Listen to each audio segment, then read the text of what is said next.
5ರಿಂದ 6,000 ಬಂಡವಾಳ ಹಾಕೊಂಡು ನಾನು ಶುರು ಮಾಡಿರೋಂಥ ಕೆಲಸ ಸರ್. ಇವಾಗ ನಮ್ದು ಎಲ್ಲ ಬ್ರಾಂಚಿಂದ ಎಲ್ಲ ಕಡೆ ನಮ್ಮೆಲ್ಲ ಲೆಕ್ಕ ಹಾಕಿದ್ರೆ ಈ ಹಬ್ಬ ಬಂದರೆ ಒಂದು 2-2.5 ಲಕ್ಷ ಹೋಳಿಗೆ ನಾವು ಸೇಲ್ ಮಾಡ್ತೀವಿ. 5ನೇ ಕ್ಲಾಸಿನ ಹುಡುಗ ಇಲ್ಲಿವರೆಗೆ ಎಷ್ಟು ಬಂಡವಾಳ ನೀವು ಹಾಕಿರಬಹುದು ಸರ್ ಇದು ನಡೆಯೋದಕ್ಕೆ? ಒಂದು 5-6 ಕೋಟಿ ಹತ್ರ ರೀಚ್ ಆಗಿರ್ಬೋದು. 5-6 ಕೋಟಿ ಹತ್ರ ರೀಚ್ ಆಗಿರ್ಬೋದು. ಬರ್ರಿ ಬೀಗ್ರ ಊಟ ಮಾಡೋಣ. ಬಾಳ್ ಮಂದಾಗ್ಲಿ ತಗೋರಿ. ನಿಮ್ಮ ಬಾಯಾರಿಕೆಯಿಂದ ಹಂಗ ಆಗ್ಲೇವಾ? ನಮಸ್ತೆ ಗೆಳೆಯರೇ, ಬದುಕಿನ ಬುತ್ತಿಗೆ ತಮಗೆ ಎಂದಿನಂತೆ ಆದರದ ಸ್ವಾಗತ ಮತ್ತು ಯುಗಾದಿ ಹಬ್ಬದ ಶುಭಾಶಯಗಳು ಕೂಡ. ಇವತ್ತು ಒಂದು ಅದ್ಭುತವಾದ ಕಥೆಯೊಂದಿಗೆ ತಮ್ಮ ಮುಂದೆ ಹೊಸ ವರ್ಷದ ಪಾದಾರ್ಪಣೆ ಮಾಡ್ತಾ ಇದ್ದೀನಿ. ಯಾರು ಅಂತ ಕೇಳಿದರೆ ಇಲ್ಲಿವರೆಗೆ ಯಾವ ಇಂಟರ್ವ್ಯೂನಲ್ಲಿ ಇವರು ಕಾಣಿಸ್ಕೊಂಡಿಲ್ಲ ಮತ್ತು ವಿಡಿಯೋಗಳು ನೀವು ನೋಡಿರೋಕ್ಕೆ ಸಾಧ್ಯನೇ ಇಲ್ಲ, ಅಂಥದ್ದೊಂದು ವಿಡಿಯೋ ತೊಗೊಂಡು ಬಂದಿದ್ದೀನಿ. ಇದ್ರ ಹೆಸರು ನಿಮಗೆ ಗೊತ್ತಿದ್ದೇ ಇದೆ, BMH ಅಂದರೆ ಬೇರೆ ಏನೂ ಅಲ್ಲ ಗೆಳೆಯರೇ, ಭಾಸ್ಕರ್ ಮನೆ ಹೋಳಿಗೆ ಅಂತ ಇವ್ರ ಕತೆ ತೊಗೊಂಡು ಬಂದಿದ್ದೀನಿ. ಈಗ ನಾನು ಫ್ಯಾಕ್ಟ್ರಿಯಲ್ಲಿ ನಿಂತ್ಕೊಂಡು ಮಾತಾಡ್ತಾ ಇದ್ದೀನಿ. ಇದರ ಕತೆ ಅದ್ಭುತವಾಗಿದೆ, ಕೊನೆವರೆಗೆ ವಿಡಿಯೋ ನೋಡಿ. ಒಂದು ಹುಡುಗ ಕುಂದಾಪುರದಿಂದ 12 ವರ್ಷಕ್ಕೆ ಬೆಂಗಳೂರಿಗೆ ತಮ್ಮ ತಾಯಿನ ಕಟ್ಕೊಂಡು ಬರ್ತಾರೆ. ಅವತ್ತು ಅವ್ರು ಜೀರೋ ಏನೂ ಇರಲಿಲ್ಲ, ಬರೀ ಬಸ್ ಚಾರ್ಜ್ ಮಾತ್ರ ತೊಗೊಂಡು ಬಂದಿಳಿದಾಗ ಬೆಂಗಳೂರು ಅವರಿಗೆ ಅಪರಿಚಿತ ಊರು. ಇವತ್ತು ಅವರು 30 ಔಟ್ಲೆಟ್ಗಳನ್ನು ಮಾಡಿದ್ದಾರೆ ಮತ್ತು ಅಷ್ಟೇ ಅಲ್ಲದೆ ಬೇರೆ ವಿದೇಶಕ್ಕೂ ಹೋಗೋದು ಕೂಡ ಈ ಕಂಪನಿ ತಯಾರಾಗ್ತಾ ಇದೆ. ಹಾಗಾಗಿ ಬನ್ನಿ ಆ ಕತೆ ಹೇಳ್ತೀನಿ. ಇದು ಯುವಕರಿಗೆ ಸ್ಫೂರ್ತಿಯ ಕತೆ, ಉದ್ಯೋಗ ಮಾಡೋವರಿಗೆ ಬದುಕಿನ ಬುತ್ತಿಯ ಕತೆ. ಹಾಗಾಗಿ ಕೊನೆವರೆಗೆ ವಿಡಿಯೋ ನೋಡಿ ಗೆಳೆಯರೇ, ಮಿಸ್ ಮಾಡ್ಕೋಬೇಡಿ. ಅದ್ಭುತವಾದ ಕತೆಗೆ ತಮಗೆ ಸ್ವಾಗತ ಮತ್ತು ಭಾಸ್ಕರ್ಸ್ ಮನೆ ಹೋಳಿಗೆಗೆ ತಮಗೆ ಸ್ವಾಗತ ಗೆಳೆಯರೇ. ಸರ್ ನಮಸ್ತೆ. ಸರ್ ನಮಸ್ತೆ ಸರ್. ಸರ್ ನಿಮ್ಮನ್ನು ಭೇಟಿ ಆಗ್ಬೇಕಂತ ಸುಮಾರು ಹೆಚ್ಚುವರಿ 1 ವರ್ಷದಿಂದ ಪ್ರಯತ್ನ ಪಟ್ಟೆ, ಇವತ್ತು ಕೂಡಿ ಬಂದಿದೆ. Thank you sir. ಮೊದಲನೇದಾಗಿ ಯುಗಾದಿ ಹಬ್ಬದ ಶುಭಾಶಯಗಳು ತಮಗೆ. ನಿಮಗೂ ಕೂಡ, ನೋಡುಗರಿಗೂ ಕೂಡ, ನಮ್ಮ ಎಲ್ಲ ಜನತೆಗೂ, ನಮ್ಮ ಗ್ರಾಹಕರಿಗೂ ಕೂಡ ಯುಗಾದಿ ಹಬ್ಬದ ಶುಭಾಶಯಗಳು. ಸರ್ ಎಲ್ಲರೂ ಭಾಸ್ಕರ್ ಹೋಳಿಗೆ ಅಂದರೆ ಹೊಸ ಪರಿಚಯ ನಾನೇನು ಮಾಡಿಸ್ಬೇಕಾಗಿಲ್ಲ, ಈಗಾಗಲೇ ಇದರ ಹೋಳಿಗೆ ರುಚಿ ಎಲ್ಲರಿಗೂ ಸವಿದಿದ್ದಾರೆ. ಬಟ್ ಕಾರಣಕರ್ತರು ಯಾರು ಅಂತ ಅವರಿಗೆ ನೋಡೇ ಇರಲಿಲ್ಲ. ಮೂಲತಃ ನಾನು ಕುಂದಾಪುರ ಸರ್. ಕುಂದಾಪುರದಿಂದ ಬಿದ್ದಲಕಟ್ಟೆ ಅಂತ ಒಂದು ಸಣ್ಣ ಹಳ್ಳಿಯಿಂದ ಬಂದಿರುವಂತನು. ನಾನು ಭಾಸ್ಕರ್ ಅಂತ. ಇವಾಗ ಅದು ಭಾಸ್ಕರ್ ಮನೆ ಹೋಳಿಗೆ ಆಗಿ ಕನ್ವರ್ಟ್ ಆಗಿ ಎಲ್ಲ ಸೇರಿ ಅದನ್ನು ಬೆಳೆಸ್ಕೊಂಡು ಹೋಗ್ತಾ ಇದ್ದೀವಿ ಸರ್. ಓ ಅದ್ಭುತ. ನಾನು ನಿಮ್ಮ ಉಳಿದಿದ್ದ ಕತೆ ಆಮೇಲೆ ಮಾತಾಡ್ತೀನಿ. ಒಟ್ಟು ಎಷ್ಟು ಬ್ರಾಂಚಸ್ ಇದೆ ಸರ್ ನಿಮ್ದು? ಸರ್ ಇವಾಗ 29 ಬ್ರಾಂಚ್ ರೆಡಿ ಇದೆ. ಇನ್ನೊಂದು ಶಿವಮೊಗ್ಗದಲ್ಲಿ ಈ ತಿಂಗಳಲ್ಲಿ ಓಪನ್ ಆಗುತ್ತೆ. ಅದಾದ್ರೆ 30 ಬ್ರಾಂಚ್ ಆಗೋಗ್ಬಿಡುತ್ತೆ. ಬೆಂಗಳೂರಲ್ಲಿ ಎಷ್ಟಿದೆ? ಬೆಂಗಳೂರು ಒಂದು 12 ಬ್ರಾಂಚ್ ಇದೆ. ಇನ್ನು ಉಳಿದ ಎಲ್ಲ ಹಂಗಾದ್ರೆ ಮಹಾರಾಷ್ಟ್ರ, ಬಾಂಬೆ, ಮತ್ತೆ ಮೈಸೂರು, ಹುಬ್ಳಿ, ಮಂಗಳೂರೆಲ್ಲ ರೆಡಿ ಆಗ್ತದೆ. ನೆಕ್ಸ್ಟ್ ಆಸ್ಟ್ರೇಲಿಯಾ, USA ಹೋಗೋದಕ್ಕೆ ತಯಾರಿ ನಡೀತಿದೆ. ಆಸ್ಟ್ರೇಲಿಯಾ, USA ಹೋಗೋದಕ್ಕೆ ತಯಾರಿ ನಡೀತಾ ಇದೆ. ನಮ್ಮ ಈ ಒಂದು ಟ್ರೆಡಿಷನಲ್ ಹೋಳಿಗೆನ ಅಲ್ಲೂ ಕೂಡ ಲೈವ್ ಮಾಡ್ಕೊಡ್ಬೇಕು ಅನ್ನೋ ನಿರ್ಧಾರದೊಂದಿಗೆ ತಯಾರಿ ಮಾಡ್ತಾ ಇದ್ವಿ. ಇವಾಗ ಪಾರ್ಸಲ್ ಎಲ್ಲ ಹೋಗ್ತಾ ಇದೆ. ಅಲ್ಲೇ ಲೈವ್ ಜನಗಳಿಗೆ ಕೊಡಬೇಕು. ನಮ್ಮ ಜನಗಳಲ್ಲಿ ತುಂಬಾ ಜನ ಡಿಮ್ಯಾಂಡ್ ಮಾಡ್ತಾ ಇದ್ದಾರೆ. ಅದರಿಂದ ಆ ಒಂದು ತಯಾರಿಯಲ್ಲಿ ನಾವು ಕೆಲಸ ಮಾಡ್ತಾ ಇದ್ವಿ. ಬನ್ನಿ ಹಾಗೆ ಯುಗಾದಿ ಹಬ್ಬ ಫುಲ್ ಬಿಸಿ ಇದೆ ಸ್ವಲ್ಪ. ಬನ್ನಿ ಹಾಗೆ ಒಳ ಬಂದ್ರೆ ತೋರಿಸ್ತಾ ಇದ್ದೀವಿ. ಏನು ಬೆಳೆ ಸರ್ ಇದು? ಸರ್ ಇದು ತೊಗರಿಬೇಳೆ ಇಂಡಿಯನ್ ತೊಗರಿಬೇಳೆ ಅಂತ. ಇದಕ್ಕಿಂತ ಮೇಲ್ಗಡೆ ಕ್ವಾಲಿಟಿ ಯಾವುದು ತೊಗರಿಬೇಳೆ ಇಲ್ಲ. ಟಾಪ್ ಕ್ವಾಲಿಟಿ ತೊಗರಿಬೇಳೆ ಸರ್. ಇದು ಗ್ರೈಂಡರಾ? ಇದು ಗ್ರೈಂಡ್ರು. ಇದು ಸ್ಟೀಲ್ ಬಂದ್ರು 304 ಅಂತ, ಫುಡ್ ಗ್ರೇಡೆಡ್ ಕ್ವಾಲಿಟಿ ಸ್ಟೀಲಲ್ಲೇ ಮಾಡಿರೋದು. ಓಹೋ ಹೌದಾ? ಆಮೇಲೆ ಇದು ಬೆಂಗಳೂರು ಕಲ್ಲು ಹಾಕಿ ಮಾಡಿರೋದು. ಕಲ್ಲು ಇದೆಯಲ್ಲ, ಬೆಂಗಳೂರು ಕಲ್ಲು ಅಂದ್ರೆ ನಂಬರ್ 1. ಹೌದಾ? ಗ್ರೈಂಡ್ರಲ್ಲಿ ಬೆಂಗಳೂರು ಕಲ್ಲು ಅಂದ್ರೆ ನಂಬರ್ 1. ಅಂದ್ರೆ ಕಲ್ಲು ಸವಿಯಲ್ಲ. ಕಲ್ಲು ಸೌದು ಅದ್ರ ಜೊತೆ ಮಿಕ್ಸ್ ಆಗಲ್ಲ. ಅದಕ್ಕೆ ಬೆಂಗಳೂರು ಕಲ್ಲು ಹಾಕಿ 304 ಸ್ಟೀಲ್ ಹಾಕಿ ಮಾಡಿರೋಂಥ ಗ್ರೈಂಡರ್. ಹೇಳಿ. ಅದು ಮಳತೆ ಸರ್. ಅದೊಂದು ಈ ಬಕೆಟ್ ಅಲ್ಲಿ 81 kg.2 ಇದೆ. ಇಷ್ಟು ವೆಯ್ಟ್ ಇದೆ ಅಂತ ಹೂರ್ಣ ಇದೆ ಅಂತ ಒಂದು ಲೆಕ್ಕ ಆಗ್ತದೆ. ಕಂಪ್ಲೀಟು ಇಲ್ಲಿ ಅಡುಗೆ ಏನೇನು ಬಳಸಿವೋ ನಾವೆಲ್ಲ ಹಾರೋ ಮಿಷಿನರಿಗಳು ಹಾಕ್ಬಿಟ್ಟು ಹಾರೋ ವಾಟರ್ನ ಬಳಸಿ ಎಲ್ಲ ಅಡುಗೆ ತಯಾರಿಗಳನ್ನು ಮಾಡ್ತಾ ಇದ್ದೀವಿ ಸರ್. ಅಲ್ಲಿ ಹೂರ್ಣ ನೋಡಿದ್ವಿ, ನೆಕ್ಸ್ಟ್ ಪ್ರೊಸೆಸ್ ಹೇಳಿ ಸರ್. ಸರ್ ಹೂರ್ಣ ಆಗುತ್ತೆ. ಅಲ್ಲಿ ಹಿಟ್ಟು ಕಲಸೋ ತೋರಿಸಿದ್ವಿ. ಅದು ಹಿಟ್ಟನ್ನ ಉಂಡೆ ಮಾಡಿ ಇಲ್ಲಿಂದ ಹೋಳಿಗೆ ಮಾಡ್ತೀವಿ. ಇಲ್ಲಿ ಹೋಳಿಗೆ ಮಾಡಿ ಅದನ್ನ ತಣ್ಣಗೆ ಮಾಡ್ತೀವಿ. ತಣ್ಣಗೆ ಮಾಡಿ ಪ್ಯಾಕ್ ಮಾಡ್ತೀವಿ. ಬಿಸಿ ಮಾಡಿದ್ರೆ ತುಂಬಾ ಗ್ರಾಹಕರಿಗೆ ಗೊತ್ತಿಲ್ಲ ಯಾಕೆ ಬಿಸಿ ಕೊಡಲ್ಲ ಇವರು ಅಂತ. ತುಂಬಾ ಜನ ಕನ್ಫ್ಯೂಷನ್ ಆಗ್ತಾರೆ. ಸೊ ಬಿಸಿ ಹೋಳಿಗೆ ಹಾಕಿದ ಅದ್ರೊಳಗಡೆ ಆವಿ ಬಂದು ನೀರಿನ ಅಂಶ ಬಂದು ಮೇಲ್ಗಡೆ ಹೊರ ಎಲ್ಲ ಕಿತ್ತು ತ್ಯಾವ ಆಗ್ಬಿಡುತ್ತೆ. ಅದರಿಂದ ಹೋಳಿಗೆನ ಯಾವಾಗ್ಲೂ ನಾವು ಮಾಡಿ ತಣ್ಣಗೆ ಮಾಡಿ ಪ್ಯಾಕ್ ಮಾಡಿದ್ರೆ ಅದು ಸೇಫ್ಟಿ. ಹೋಳಿಗೆ ತಿನ್ನಕ್ಕೆ ಚೆನ್ನಾಗಿರುತ್ತೆ. ಒಂದು 3 ದಿವಸ 4 ದಿವಸ ಇಟ್ಕೊಂಡು ತಿನ್ಬೋದು. ಇಲ್ಲ ಅಂದ್ರೆ ನೀವು ಮನೆಗೆ ಹೋಗೋತ್ತಿಗೆ ಎಲ್ಲ ನೀರು ಬಂದು ಎಲ್ಲ ಬೇವ್ದೋಗ್ಬಿಟ್ಟಿರುತ್ತೆ. ಎಲ್ಲ ಮುದ್ದೆ ಆಗ್ಬಿಟ್ಟು ಅದನ್ನ ಇಡೋದಕ್ಕೂ ಆಗಲ್ಲ, ತಿನ್ನೋಕ್ಕೂ ಚೆನ್ನಾಗಿರಲಿಲ್ಲ. ಅದರಿಂದ ನಾವು ತುಂಬಾ ಗ್ರಾಹಕರಿಗೆ ಇದು ಗೊತ್ತಿಲ್ಲ. ಅವ್ರ ಮನೆಯಲ್ಲೇ ಬಿಸಿ ಮಾಡ್ಕೊಂಡು ತಿನ್ಬೋದು. ಆರಾಮಾಗಿ ಮನೆ ತೊಗೊಂಡೋಗಿ ತವ ಮೇಲೆ ಹಾಕಿ ತುಪ್ಪ ಹಾಕ್ಬಿಟ್ರೆ ಆ ರುಚಿನೇ ಬೇರೆ ಸರ್. ಇನ್ನೂ ಎಕ್ಸ್ಟ್ರಾ ಟೇಸ್ಟ್ ಸ್ಟಾರ್ಟ್ ಆಗ್ಬಿಡುತ್ತೆ. ಇನ್ನೂ ಚೆನ್ನಾಗಿರುತ್ತೆ. ಸೊ ಇವತ್ತು ಎಷ್ಟು ಹೋಳಿಗೆಗಳು ರೆಡಿಯಾಗಿ ಹೋಗ್ತಾ ಇದೆ ಸರ್, ಎಷ್ಟು ಕ್ವಿಂಟಲ್? ಇವಾಗ ನಮ್ದು ಎಲ್ಲಾ ಬ್ರಾಂಚಿಂದ ಎಲ್ಲಾ ಕಡೆ ನಮ್ಮೆಲ್ಲ ಲೆಕ್ಕ ಹಾಕಿದ್ರೆ ಈ ಹಬ್ಬ ಬಂದ್ರೆ ಒಂದ್ 2-2.5 ಲಕ್ಷ ಹೋಳಿಗೆ ನಾವು ಸೇಲ್ ಮಾಡ್ತೀವಿ. ಇನ್ನು ಉಳಿದ ದಿವಸ ನಾರ್ಮಲ್ ಆಗಿರುತ್ತೆ ಸರ್? ಉಳಿದ ದಿವಸ ನಾರ್ಮಲ್ ಆಗಿರುತ್ತೆ. ಓಕೆ. ಅಂದ್ರೆ ಇವಾಗ ಒಂದು ನಮ್ಮ ಸ್ವೀಟ್ ಒಂಥರ ಆರೋಗ್ಯಕರ, ಜನಗಳಿಗೆ ಯಾಕೆ ಇಷ್ಟ ಆಗುತ್ತೆ ಅಂದ್ರೆ ಬೇರೆ ಸ್ವೀಟ್ ಎಲ್ಲ ಬೇರೆ ಬೇರೆ ಥರ ಅನ್ನೋದಕ್ಕಿಂತ ನಮ್ದು ಒಂದು ಟ್ರೆಡಿಷನಲ್ ಸ್ವೀಟು, ಜೊತೆಗೆ ಬೆಲ್ಲದ್ದೇ ಜಾಸ್ತಿ ಇರುತ್ತೆ. ಒಂದು ಎಲ್ಲ ಪದಾರ್ಥ ಬೇಳೆ ಗೀಳೆ ಎಲ್ಲ ಅಂತ ಇರೋದು ತಿನ್ನೋ ಪದಾರ್ಥ, ದೇಹಕ್ಕೆ ಬೇಕಾಗಿರೋ ಪದಾರ್ಥ. ಈಗ ಕಾಯಿ ಇರಲಿ, ತೆಂಗಿನಕಾಯಿ ಇರಲಿ, ತೊಗರಿಬೇಳೆ ಇರಲಿ, ಬಾದಾಮಿ ಇರಲಿ, ಇದೆಲ್ಲ ದೇಹಕ್ಕೆ ಬೇಕಾದಂಥ ಪದಾರ್ಥ. ಆ ಪದಾರ್ಥಗಳನ್ನು ಮಾಡೋದ್ರಿಂದ ಒಂದು ಟ್ರೆಡಿಷನಲ್ ಸ್ವೀಟ್ ಆಗಿರೋದ್ರಿಂದ ಜನ ತುಂಬ ಇಷ್ಟಪಟ್ಟು ನಮ್ಮಲ್ಲಿ ತೊಗೊಂಡೋಗ್ತಾರೆ. ಸೂಪರ್. ಹೆಂಗೆ ಸರ್ ಬೆಂಗಳೂರು ಪ್ರಯಾಣ, ಯಾಕೆ ಇಲ್ಲಿಗೆ ಬಂದ್ರಿ, ಏನು ಉದ್ದೇಶ ಇಟ್ಕೊಂಡು ಬಂದಿದ್ರಿ, ಯಾಕೆ ಪ್ರಯಾಣ ಶುರು ಆಯ್ತು ಅಂತ? ಸರ್ ಅವಾಗ ಬಡತನ ಊರ ಕಡೆ, ಊಟಕ್ಕೂ ಕಷ್ಟ, ಆ ಥರ ಒಂದು ಕಾಲ ಪರಿಸ್ಥಿತಿ. ನಮ್ಮಮ್ಮ ಎಲ್ಲ ತುಂಬ ಕಷ್ಟಪಡೋರು, ನಮ್ಮ ತಂದೆ ಇರಲಿಲ್ಲ. ನಾನು 5ನೇ ಕ್ಲಾಸ್ ಓದ್ತಾ ಇದ್ದೆ. ಏನೋ ಕಷ್ಟ, ನಮ್ಮಮ್ಮನ ಏನೋ ನಾನು ನೀನು ನೋಡ್ಕೊತೀನಿ ಅಂತ ಯಾವುದೋ ಒಂದು ಜೋಶಲ್ಲಿ ಬಂದಿದ್ದು ಬೆಂಗಳೂರಿಗೆ. ಇದು ಮೊದಲನೇದು ಯಾವಾಗ ಶುರು ಆಯಿತು ಸರ್? ನಾನು ಹಂಗೆ ಹೋಟ್ಲಲ್ಲಿ ಕೆಲಸ ಮಾಡಿಕೊಂಡು ಹಾಗೆ ಜರ್ನಿ ಮಾಡ್ಕೊಂಡು ಬರ್ತಾ ನಮ್ಮ ಹೋಟ್ಲ್ ಪಕ್ಕದಲ್ಲಿ ಒಬ್ಬರು ಶೃಂಗೇರಿಯವರು ಹೋಳಿಗೆ ಮಾಡ್ತಾಯಿದ್ರು. ಅಲ್ಲಿ ಫ್ರೀ ಇರೋ ಟೈಮಲ್ಲಿ ಅಲ್ಲಿ ಹೋಗಿ ಸುಮ್ಮನೆ ಕಲ್ತ್ಕೊಂತಿದ್ದೆ. ಅಂದರೆ ಅವ್ರ ಫ್ಯಾಕ್ಟ್ರಿ ಬಾರೋನವ್ರು ಊರ ಕಡೆ ಅವರಲ್ವಾ, ಅಲ್ಲಿ ಹೋದ ಸುಮ್ಮನೆ ಕೂತ್ಕೊಂತ ಇರಲಿಲ್ಲ. ಅವ್ರ ಜೊತೆ ನಾನು ಸೇರ್ಕೊಂಡು ಮಾಡ್ತಾಯಿದ್ದೆ. ಸ್ವಲ್ಪ ಕೆಲಸ ಕಲ್ತ್ಕೊಂಡೆ. ಆಮೇಲೆ ಅವರೇ ಅಲ್ಲೇ ಕೆಲ್ಸಕ್ಕೆ ಹಾಕೊಂಡ್ರು. ಅಲ್ಲಿ ಕೆಲ್ಸಕ್ಕೆ ಹಾಕೊಂಡಾಗ ಹಾಗೆ ನಾನು ಕೆಲಸ ಮಾಡಿಕೊಂಡು ಸಾಯಂಕಾಲ ಹೊತ್ತು ಸ್ವಲ್ಪ ಅಲ್ಲೇ ಹೋಳಿಗೆ ತಗೊಂಡು ಎಲ್ಲ ಅಂಗಡಿ ಸಪ್ಲೈ ಮಾಡ್ಕೊಂಡು ಬರ್ತಾಯಿದ್ದೆ ಸೈಕಲಲ್ಲಿ. ಫಸ್ಟ್ ನಡ್ಕೊಂಡು ಸಪ್ಲೈ ಮಾಡ್ತಿದ್ದೆ. ಅವಾಗ ಎಷ್ಟು ಏಜ್ ನಿಮ್ಗೆ ವಯಸ್ಸು? ನನಗೆ ಅವಾಗ ಒಂದು 19-20 ವರ್ಷ ಸರ್. ಅವಾಗ ಅಷ್ಟೇ. ಹಾಂ, ಓಕೆ. 19-20 ವರ್ಷ. ಆವಾಗ ತಗೊಂಡು ಅಂಗಡಿಗೆಲ್ಲ ಸಪ್ಲೈ ಮಾಡಿಕೊಂಡು ಒಂದು ಪ್ಯಾಕೆಟೇ ₹1 ಸಿಗೋದು. ಆ ಥರ ಸೇಲ್ ಮಾಡ್ಕೊಂಡು ಬರ್ತಾ ಇರೋವಂಥದ್ದು ರೂಢಿ. ಬೆಳಗ್ಗೆ 4 ಗಂಟೆಗೆ ಹಾಲು ಹಾಕ್ತಾ ಇದ್ದೆ. ಮನೆಗೆ ಒಂದು 30 ಮನೆಗೆ ಹಾಲು ಹಾಕ್ಬಿಟ್ಟು 6 ಗಂಟೆ ಹೋಳಿಗೆ ಕೆಲಸಕ್ಕೆ ಹೋಗ್ತಿದ್ದೆ. ಸಾಯಂಕಾಲ 6 ಗಂಟೆವರೆಗೂ ಹೋಳಿಗೆ ಕೆಲಸ ಮಾಡ್ತಿದ್ದೆ. 6 ಗಂಟೆ ಮೇಲೆ ಹೋಳಿಗೆ ತಗೊಂಡು ಅಂಗಡಿ ಸಪ್ಲೈ ಮಾಡಿಕೊಂಡು ರಾತ್ರಿ 10 ಗಂಟೆ ಮನೆ ಹೋಗೋದು ಒಂದು ಪದ್ಧತಿ. ಅವಾಗೆಲ್ಲ ಅಷ್ಟೆಲ್ಲ ಸಂಪಾದನೆ ಇರಲಿಲ್ಲ. ದಿನಕ್ಕೊಂದು ₹20-30. ನಂಗೆ ಸಂಬಳ ಅವಾಗ ₹900, ₹1000 ಇತ್ತು ಅಷ್ಟೇ ತಿಂಗಳಿಗೆ. ಹಾಂ, ಆ ಥರ ಒಂದು ಜರ್ನಿಲಿ ಶುರು ಮಾಡ್ಕೊಂಬಂದಿದ್ದು. ಹಾಗೆ ಸ್ವಲ್ಪ ಆರ್ಡರ್ ಪಿಕಪ್ ಆಯಿತು. ನಮ್ಮ ರಾಘವೇಂದ್ರ ಐತಾಳ ಅಂತ ನಾನು ಇನ್ನೊಬ್ರು ಗುರುಗಳು, ಅವರು ನೀನೇ ಮಾಡೋ ಇಷ್ಟು ಚೆನ್ನಾಗಿದಲ್ಲ ನಿಂಗೆ ಆರ್ಡ್ರು, ಪ್ರಯತ್ನ ಮಾಡೋ, ನಾನು ಸಪೋರ್ಟ್ ಮಾಡ್ತೀನಿ ಅಂದರು. ಆವಾಗ ನಾನೇ ಒಂದು ಚಿಕ್ಕದಾಗಿ ಒಂದು ತವ ಇಟ್ಕೊಂಡು ಒಂದು ಶೆಡ್ಡಲ್ಲಿ ಶುರು ಮಾಡಿದ್ದು. ಎಲ್ಲಿ? ಗವಿಪುರಮಲ್ಲಿ. ಓಕೆ. ಅಲ್ಲಿಂದ ಬಂದಿದ್ದು ಸರ್. ಹಾಗೆ ಬರ್ತಾ ಇಲ್ಲಿವರೆಗೂ ಬರುತ್ತೆ.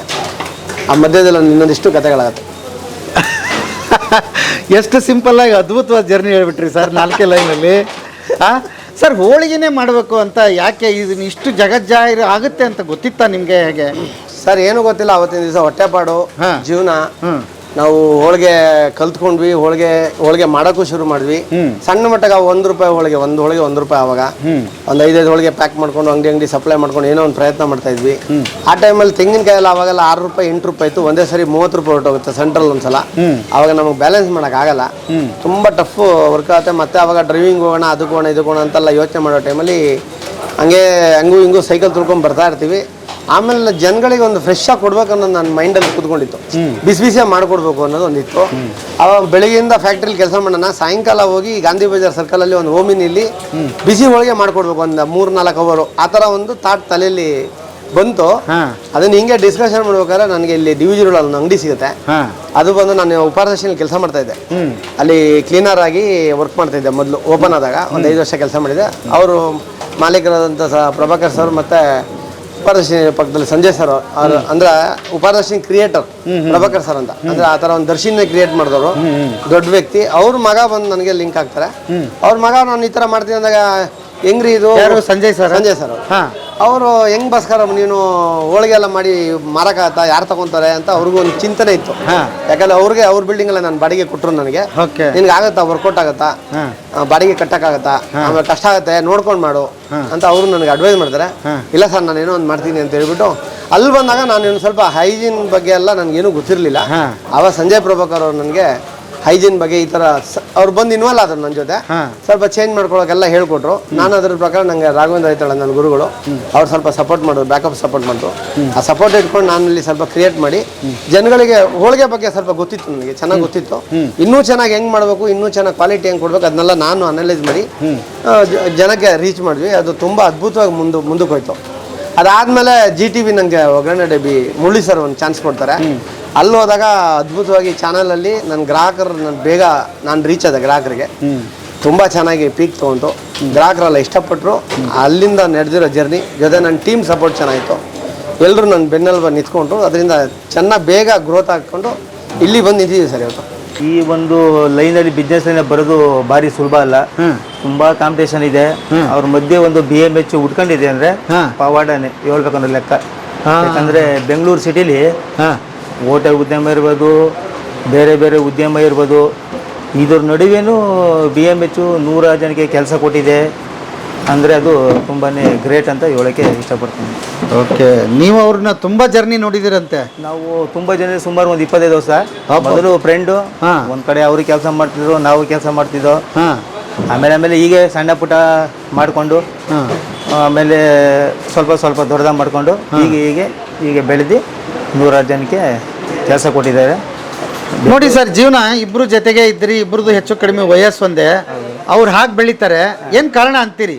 ಕಾರಣ ಅಂದರೆ ಅವ್ರದ್ದು ಏನೋ ಲೆಕ್ಕಿದೆ, ಅವ್ರೇನೋ ದೇವ್ರದ್ದು ಅವ್ರದ್ದೇನೋ ಇದು ಕರುಣೆ ಇರ್ಬೋದು, ನಮ್ದು ಇದೆ. ಆದರೆ ಅವ್ರದ್ದು ಒಂದು ಇದು, ಎಲ್ಲರೂ ರಾಜ್ಕುಮಾರ್, ಸಚಿನ್ ತೆಂಡೂಲ್ಕರ್ ಆಗಕ್ಕೆ ಸಾಧ್ಯ ಅಲ್ಲ ಅಲ್ವಾ? ಅದು ಏನೋ ಅವ್ರದ್ದು ದೈವಿಯಿಂದ ಅವರು ಆಗಿದ್ದಾರೆ ಅಂತ ಇಷ್ಟಪಡ್ತೀನಿ. ವಿಶೇಷವಾದ ಗುಣ ಏನು ಗುರುತಿಸಿದಿರಿ ಅವ್ರ ಬಗ್ಗೆ ನೀವು? ವಿಶೇಷ ಅಂದರೆ ಕಷ್ಟ ಅಂದಾಗ ಎಲ್ಲರೂ ಹೆಲ್ಪ್ ಮಾಡ್ತಾರೆ.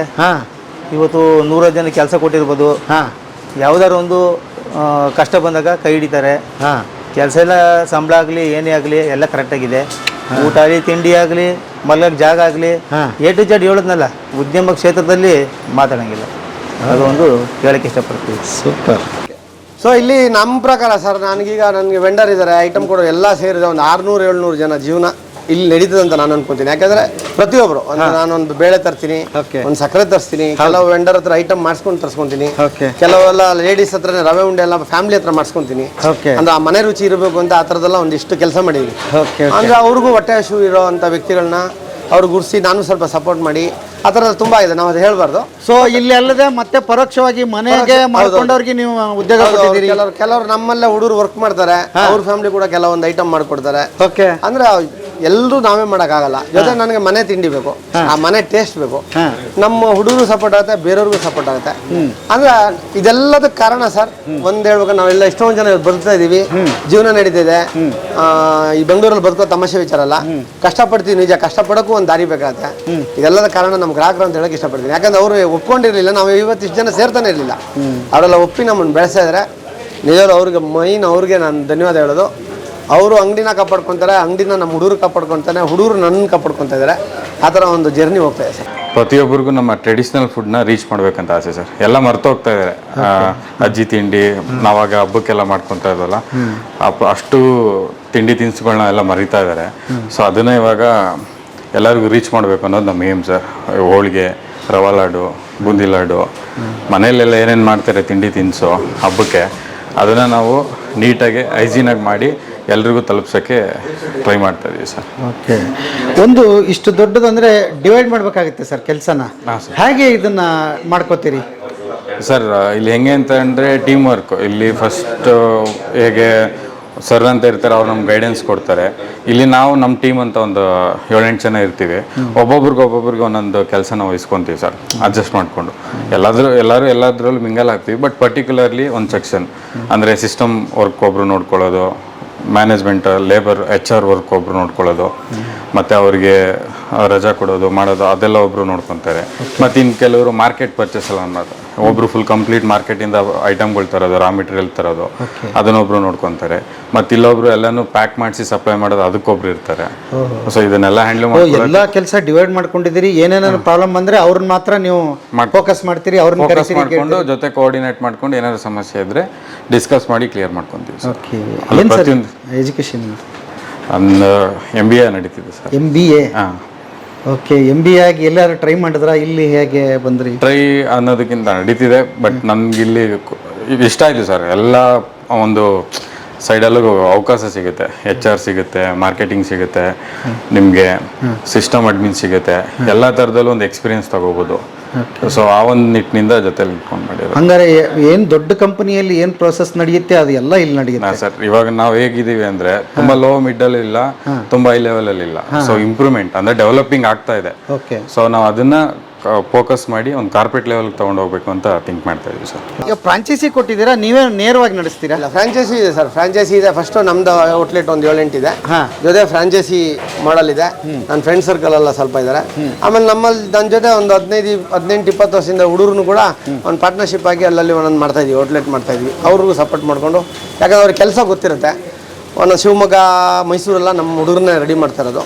ಅವ್ರ ಕೆಲಸ ಗೊತ್ತಿರುತ್ತೆ, ಚೆನ್ನಾಗಿ ಮಾಡ್ಕೊಂಡು ಅವ್ರಿಗೂ ಒಂದು ಬದುಕು ಕಟ್ಕೊಂತಾರೆ. ಅದರಿಂದ ನಮ್ಮ ಸಂಸ್ಥೆನೂ ಇನ್ನೊಂದು ಸ್ವಲ್ಪ ಬೆಳೀತದೆ ಅನ್ನೋ ಉದ್ದೇಶ. ಇದು ವಿಡಿಯೋ ನೋಡ್ತಾ ಇರೋರ್ಗೆ ಒಂದು ಆಸೆ ಬರುತ್ತಿಲ್ಲ, ಫ್ರಾಂಚೈಸಿ ತೊಗೋಬೇಕಂತನೋ ಅಥವಾ ನಿಮ್ಮ ಹತ್ರ ಕೆಲಸ ಮಾಡ್ಬೇಕಂತನೋ ಅಂತ ಬಂದರೆ ಏನಾದರೂ ಅವಕಾಶಗಳಿದೆಯಾ? 100% ಸರ್. ಫ್ರಾಂಚೈಸಿ ಸ್ವಲ್ಪ ಇವಾಗ ಒಂದು 6 ತಿಂಗಳವರೆಗೆ ಕೊಡೋಕ್ಕಾಗ್ತಾ ಇಲ್ಲ. ಯಾಕಂದರೆ ನಾವು ಬೇರೆ ಕಿಚನ್ ಎಲ್ಲ ಸ್ವಲ್ಪ ಡೆವಲಪ್ ಮಾಡ್ತಿದ್ದೀವಿ. ಯಾಕಂದ್ರೆ ಔಟ್ ಆಫ್ ಕಂಟ್ರಿಗೆ ಹೋಗೋದೆಲ್ಲ ಪ್ಲಾನ್ ಮಾಡ್ತಾ ಇದೀವಿ. ಅದರಿಂದ ಫ್ರಾಂಚೈಸಿ ಎಲ್ಲ ಸ್ವಲ್ಪ ಸದ್ಯಕ್ಕೆ ಹೋಲ್ಡ್ ಮಾಡಿದ್ದೀನಿ. ಕೆಲಸದ ಒಂದು ಟ್ರೈನಿಂಗ್ ಕ್ಲಾಸ್ ಇಡಬೇಕಂತ ಒಂದು ಯೋಚನೆ ಇದೆ ಸರ್ ನನಗೆ. ಟ್ರೈನಿಂಗ್ ಕೊಟ್ಟು ಇವತ್ತು ತುಂಬ ಜನ ಓದಿದ್ರು ಕೂಡ ಕೆಲಸ ಸಿಗೋದು ಕಷ್ಟ ಇದೆ. ಹಾಗಂತ ಅವ್ರವ್ರು ಇದು ಗೊತ್ತಿಲ್ಲ. ಯಾರೋ ಇಂಟ್ರೆಸ್ಟ್ ಇರೋರಿದ್ರೆ ಫುಡ್ ಲೈನಲ್ಲಿ ಒಂದು ಕೆಲಸ ಮಾಡ್ಬೋದು, ಯಾವುದೋ ಒಂದು ನಾನು ಕೆಲಸ ಮಾಡ್ಬೇಕನ್ನೋ ಹಸಿ ಇರೋರಿಗೆ ನಾನೊಂದು ಟ್ರೈನಿಂಗ್ ಕ್ಲಾಸ್ ಮಾಡ್ಬೇಕಂತ ಇದ್ದೀನಿ.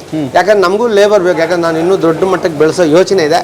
ಹಂಗೆ ನಮ್ಮ ಗ್ರಾಹಕರಿಂದ ಅಪ್ರೋಚ್ ಇದೆ ಚೆನ್ನಾಗಿ. ಅದನ್ನು ಬೆಳೆಸೋದಕ್ಕೆ ನನಗೆ ಹುಡುಗರು ಸಪೋರ್ಟ್ ಬೇಕೇ ಬೇಕಾಗುತ್ತೆ.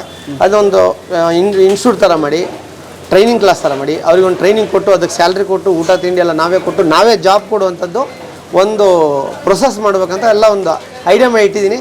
ರೆಡಿ ಆಗುತ್ತೆ ಸದ್ಯ. ಆಲ್ಮೋಸ್ಟ್ ನನ್ನ ಪ್ರಕಾರ 1 ಇಯರಲ್ಲಿ ಅದೆಲ್ಲ ರೀಚ್ ಆಗಿಬಿಡ್ತೀನಿ.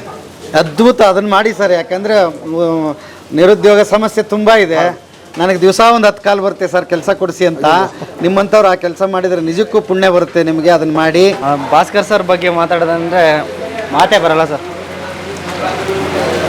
ಒಂಥರ ಅನ್ನ ಹಾಕೋ ದಣಿಗಳು ಅನ್ನೋದು ಹೆಚ್ಚಾಗಿ ಒಂಥರ ಪ್ರೀತಿ ವಿಶ್ವಾಸ ತುಂಬ ಚೆನ್ನಾಗಿ ನೋಡ್ಕೋತಾರೆ.